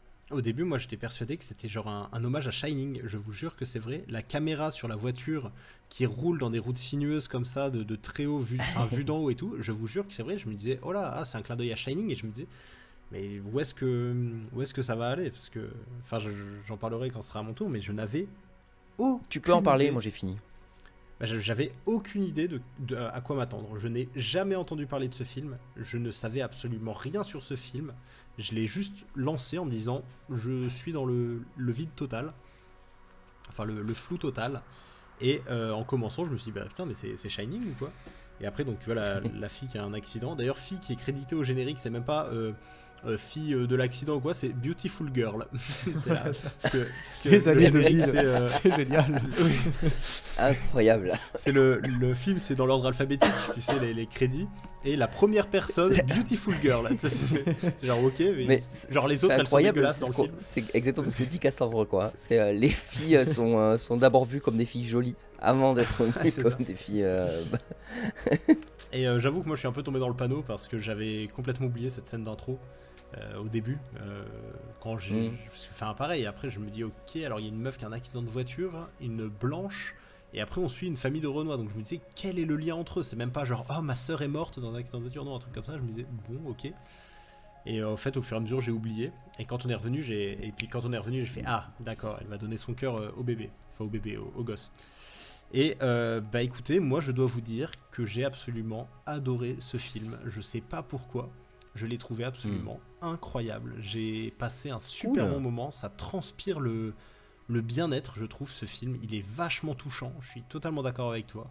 C'est en même temps, c'est une critique. En même temps, oui, je comprends les gros sabots. Moi, c'est un peu ce qui m'a ralenti aussi. C'est ce côté un peu ah, c'est beau, happy ending, etc. Oh, c'est vraiment un vrai héros. Et ils sont méchants, les policiers, l'hôpital. Oh là là, c'est vraiment une critique. Tu sais, c'est un peu gros. Mais en vrai, je m'en fous. Ça va avec le package, j'ai envie de dire. Ouais, c'est ça. Ouais, j'ai passé vraiment un bon moment. Et ce père, c'est tellement touchant. Et ce que j'adore, c'est que tout le monde, pris en otage par le père, ils sont d'accord avec lui. Ils cherchent même pas à fuir. Ils comprennent direct qu'ils sont pas en fait en danger. Et j'aime beaucoup en fait ça. James Woods, qui est une espèce de connard, voilà, donc qui représente vraiment, oui, je suis directeur de l'hôpital. Non, désolé, votre enfant ne peut rien faire. On peut rien faire pour lui. Il vaut mieux le laisser mourir, etc. Bah, de l'autre côté, même lui, enfin, il y a ce côté connard, oui, parce qu'il passe pour le grand méchant, mais il y a certains moments du film où, enfin, il y a un moment justement où ils sont tous en cercle et ils discutent un peu de tout et n'importe quoi. Mais il y a ce côté où il dit, oui, mais c'est pas moi qui fais les lois. Enfin, moi, je suis médecin, donc si on me dit, tu dois payer pour faire l'opération, ouais, moi, je dois aussi gagner ma vie, tu vois. Et genre, c'est pas moi qui décide de racketter les patients, tu vois. Il a un peu lui-même victime entre guillemets. Alors encore une fois, c'est fait pas forcément de manière très subtile, mais même lui, tu te dis bon, il est quand même attachant. Je sais pas, mais il y a vers la fin, tu te dis bon, tu te dis c'est pas lui qui décide quoi en gros. Donc c'est vrai qu'il y a ce côté peut-être un peu facile de se dire ah, oui bah il pourrait peut-être essayer de changer les choses ou quoi. Mais bon, de l'autre côté, voilà, tu te dis, oui, lui, il travaille dans cet hôpital et il se trouve que la loi américaine, c'est comme ça. Et du coup, bah, c'est pas lui qui fait les lois, du coup, lui, il fait son taf, quoi, mais comme il peut. Oh ouais, mais il y a aussi surtout ce côté. J'ai beaucoup de sympathie pour le corps, le corps enseignant, j'allais dire n'importe quoi, hospitalier. Parce que je pense que c'est un milieu tellement malsain en vrai. Tu vois, de voir des gens mourir à longueur de temps. Et j'ai une de mes grandes une des cousines de ma mère, en gros, c'est une top neurochirurgienne en France et tout. Et elle nous raconte parfois ces histoires. Et elle fait ah ouais, non, l'autre jour, on a reçu une fille qui avait un tournevis planté dans la tempe. Je fais ok.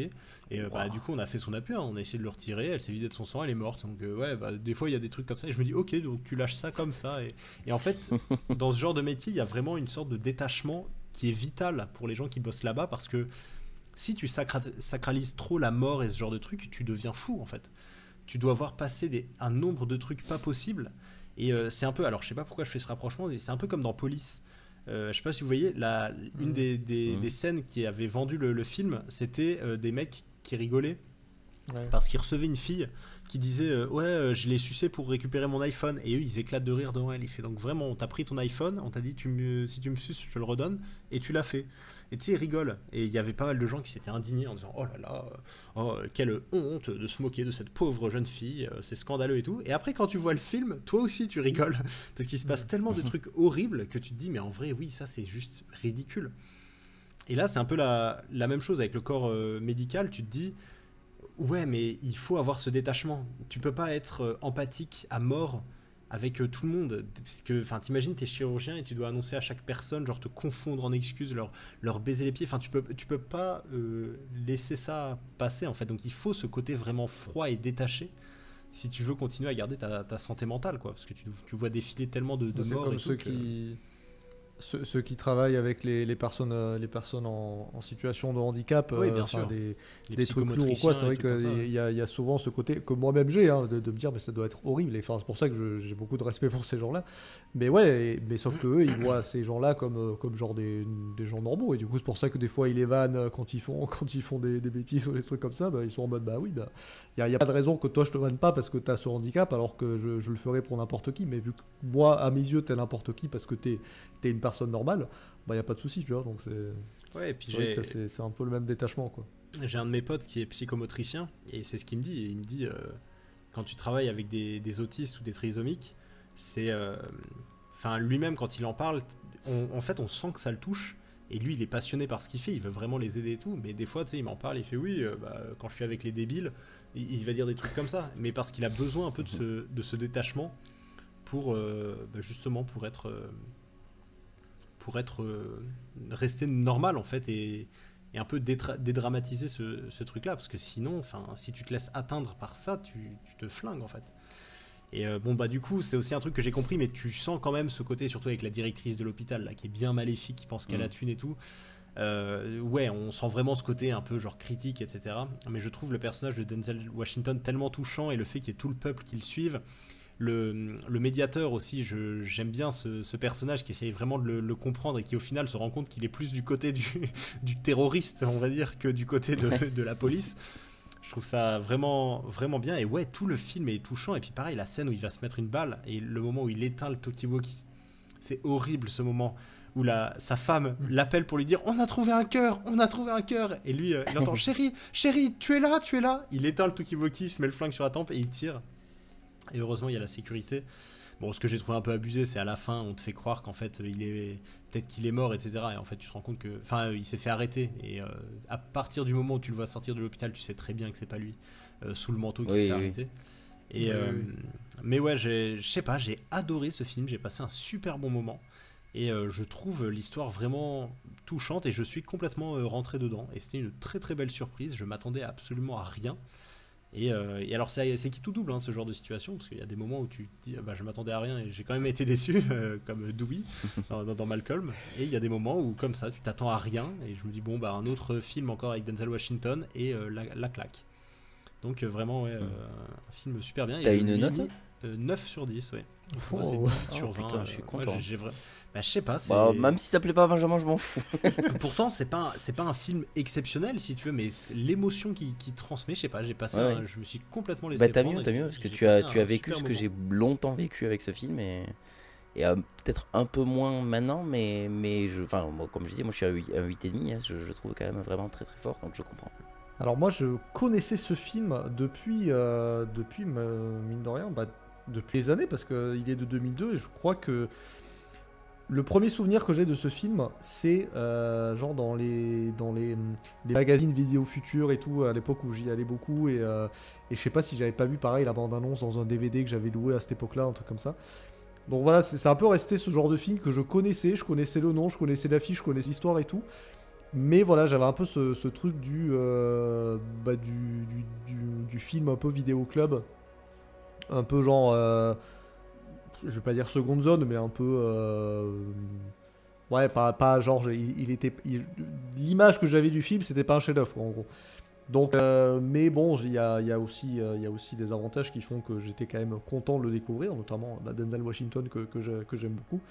Et puis bon voilà, l'histoire et tout, au moment où j'ai découvert ce film et l'histoire et tout, c'est vrai que l'histoire, je la trouvais un peu déjà peut-être en poil too much, en mode bon, je sens que ça va être un film un peu je sais pas trop comment dire, mais bon, je vais donner ma note parce que je vais arrêter de faire pareil, de tirer le suspense comme ça. Mais moi j'ai mis 7. Et justement, je suis celui qui est visiblement le moins apprécié.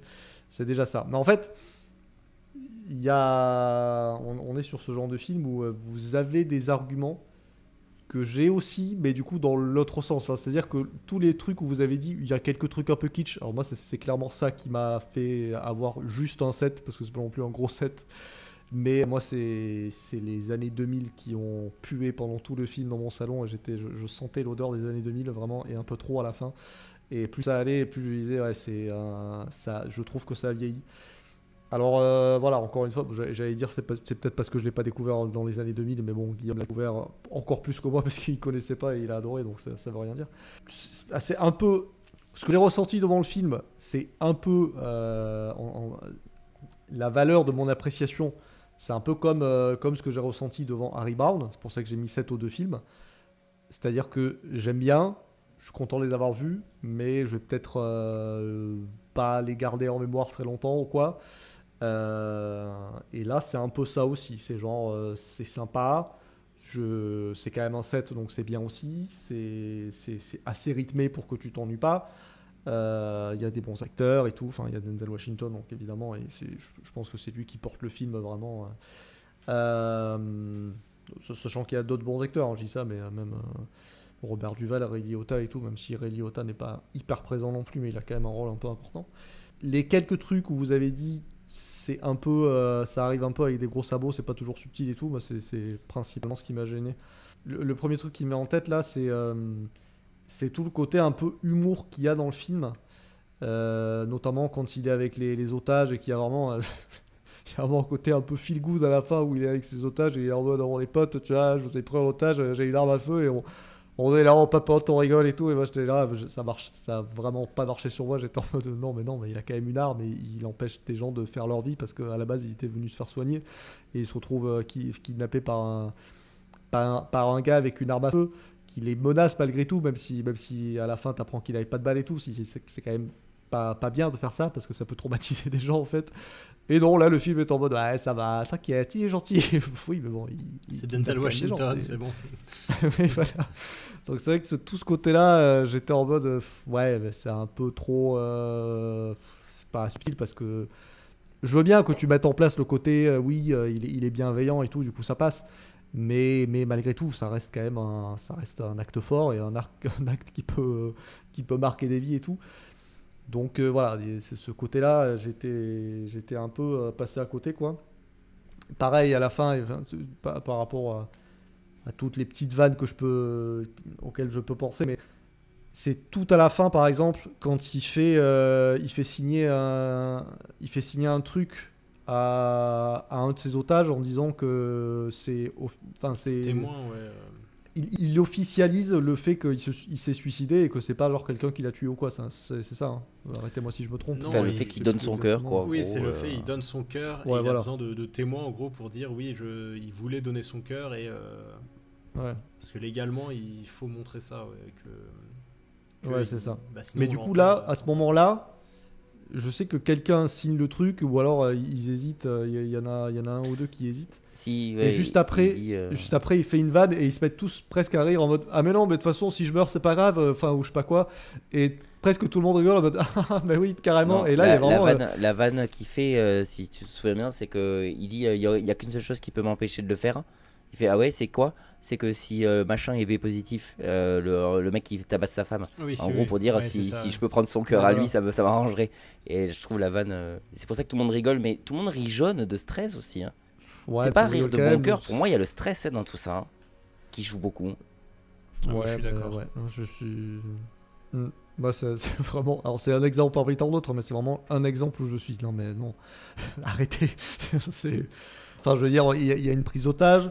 Et on parle d'un mec qui va se suicider en direct devant plein de gens. On parle d'une signature par rapport à une greffe de cœur et tout.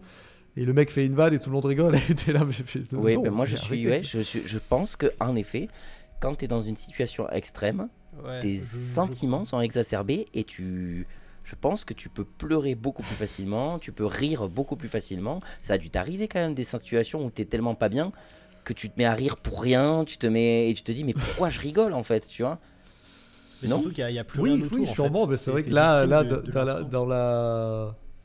dans la façon, de la manière dont c'est amené, voilà, ça m'a fait bizarre, mais ça m'a fait bizarre aussi parce que là, je vous parle d'un truc qui arrive à la fin du film, mais je sais qu'il y a plusieurs trucs comme ça. Pareil, quand la femme se met à se rebeller contre son mari et qu'elle le frappe et tout, et qu'elle enlève le perruque jaune et tout. En fait, c'est des scènes en fait que je trouve un peu trop burlesques. Presque, je vais pas dire cartoon parce que c'est un peu exagéré, mais ouais, burlesque, je pense que c'est le terme.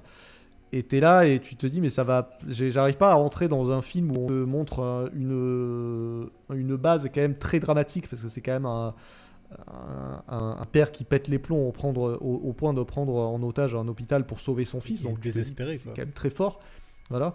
Et à côté de ça, on te met des scènes rigolotes un peu. Et j'étais là, vraiment, à chaque fois qu'il y avait des scènes comme ça, je me disais, mais non, arrêtez de faire ça. Ça me sort. En fait, moi, clairement, c'est ce genre de truc qui me sortait du film. Donc, c'est un peu dommage, je trouve. Je pense que tout simplement, je suis pas rentré dedans et qu'il y a. Je sais pas trop comment expliquer, mais. Je comprends presque pas pourquoi t'as mis 7 au film, quoi. Parce que tu penses que j'ai. Moins aimé. Que oui. t'as moins aimé que ça. Et que tu Ouais, dis non, ça, non. que t'as mis 7 plus pour me faire plaisir qu'autre chose. Ouais, c'est un peu Non, comme ça que je le clairement sens. pas. Non, parce que là, je me concentre sur les points négatifs, mais c'est vrai qu'après, j'ai pas passé un mauvais moment devant. C'est pour ça, et c'est pour ça que je dis que j'ai mis un petit 7 parce que j'ai pas passé un mauvais moment et qu'il y a quand même un rythme quand même assez tenu. Il y a un minimum de suspense et tout. Mais tu vois, par exemple, pareil. Vous avez parlé de la scène où il est à deux doigts de se tirer une balle. Je savais clairement qu'il y allait avoir un truc qui ferait que la balle ne partirait pas et que quand il y a eu la sécurité, j'étais là, mais sérieusement, le truc de la sécurité, mais c'est un truc vu et revu, ultra cliché en mode ah bah tiens, je tire une balle, ah bah tiens, non, il y a la sécurité, oh là là, c'est Pas dommage. pour un suicide, moi je suis pas Ouais, d'accord. Moi je m'attendais vraiment à ce qu'il se tue et à ce que ça se termine moi, vraiment j'étais- mal. Genre, il y avait un cœur de libre J'en et étais il se sûr. tue quand même, tu vois. Et Parce que justement, et c'est un peu ce qui est dommage, c'est que je trouve que le film te met une tension, te met un truc dramatique et tout, alors qu'à côté, il y a tellement de trucs un peu feel good que moi, c'est tous ces trucs feel good où je me suis dit, non mais c'est sûr, le film, c'est clairement un film qui pue le happy end. Pour moi, c'était ça. Et du coup, quand j'ai vu qu'il met le flingue sur sa tempe et tout, en fait, ça m'a presque un peu, pas saoulé, mais j'ai... Oui, Mick. Non, pardon. Oui, j'allais Ah. dire, je suis assez d'accord avec ce que tu dis. Moi-même, le premier, je me doutais qu'il allait pas mourir. Même quand il met le flingue sur sa tempe, parce que tu sens que tout mène à ce qu'il y ait une conclusion et tout. Et parce que moi, j'avais vu venir aussi, même la première fois, hein, le côté du cœur avec la meuf qui meurt au début et tout. Donc voilà. Mais là où je voulais souligner, c'est que j'aime bien, moi, c'est juste le jeu d'acteur, du flip du gars. Quand il croit que lui-même, il croit qu'il se bute et il joue super bien. Moi, c'est juste ça que j'ai souligné. Mais je veux dire, Ouais. la tension de la scène, Je l'ai trouvé belle et dramatique, mais je l'ai pas trouvé tendu parce que je me doutais qu'il allait pas crever. Oui. Bah oui, bref. après bon, ça c'est on est bien évidemment d'accord pour dire que Denzel Washington est un très bon acteur. Donc j'ai aucun mal à croire qu'il joue bien le stress ou le flip ou quoi. Pareil là, la femme qui passe le coup de fil avec le talkie-walkie et le fait qu'il éteigne le talkie-walkie et tout.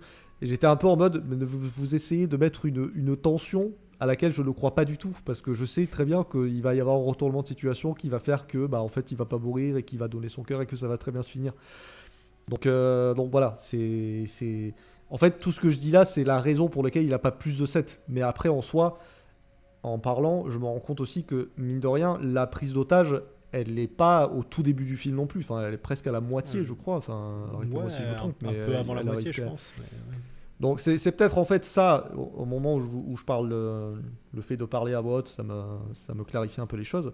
Et sur le côté 7, qui est quand même une note pas dégueu, je pense que c'est surtout la première partie du film qui m'a tout simplement plus parlé, alors que c'est tout le pitch du film est plus basé sur la deuxième partie, alors que moi c'est presque le côté émotionnel de la première partie, de t'apprends à rentrer dans sa famille, qui est une famille qui a des soucis parce qu'ils ont des problèmes d'argent et tout, donc, mais ils sont quand même soudés parce que le couple est quand même un beau couple, parce qu'ils s'aiment, et il y a le gosse et tout, et puis il y a tout ce côté relationnel aussi que tu vois avec le père et le fils et tout, des choses qui me touchent et tout. Donc c'est vrai que pendant toute la première partie du film, avant la prise d'otage, j'étais à fond, peut-être c'est un peu exagéré, mais j'étais vraiment dans le film, et c'est vrai que c'est peut-être la deuxième partie du film qui est censée être la plus intéressante, qui m'a moi le moins parlé. Mais encore une fois, là je dis ça, et en parlant du fils, je repense notamment à la scène où il fait ses adieux à son fils, Denzel Washington, et j'étais pas loin de chialer,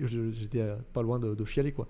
Parce que encore une fois, ça reste un film américain avec des trucs un peu basiques mais efficaces. Voilà, c'est un peu ce côté-là, c'est un peu ce genre de film simple et efficace, quoi. Il y a des trucs, même si c'est fait avec les gros sabots, voilà, tu vois Denzel Washington qui dit adieu à son fils et qui pleure, et tu sais que c'est un adieu, mais pas vraiment, parce que du coup il lui dit pas que lui il sera plus jamais là, mais il lui fait comprendre parce que lui il le sait, et il y a ce truc aussi qui est très efficace dans l'émotion, et du coup ça a bien marché sur moi.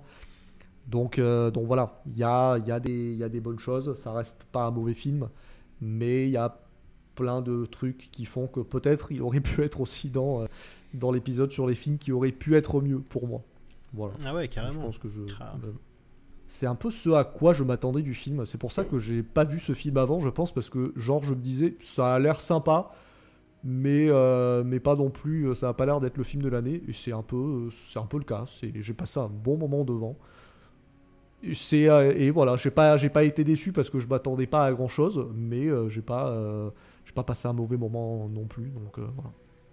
Et d'ailleurs, du coup, oui, moi je confondais Nick Cassavetes avec John Cassavetes, qui était tout simplement son père, qui est mort en 1981. Oui, voilà, c'est ça. Moi aussi, le nom me parlait, mais un acteur et réalisateur, du coup, assez connu. Il a joué dans Rosemary's Baby et des trucs comme ça.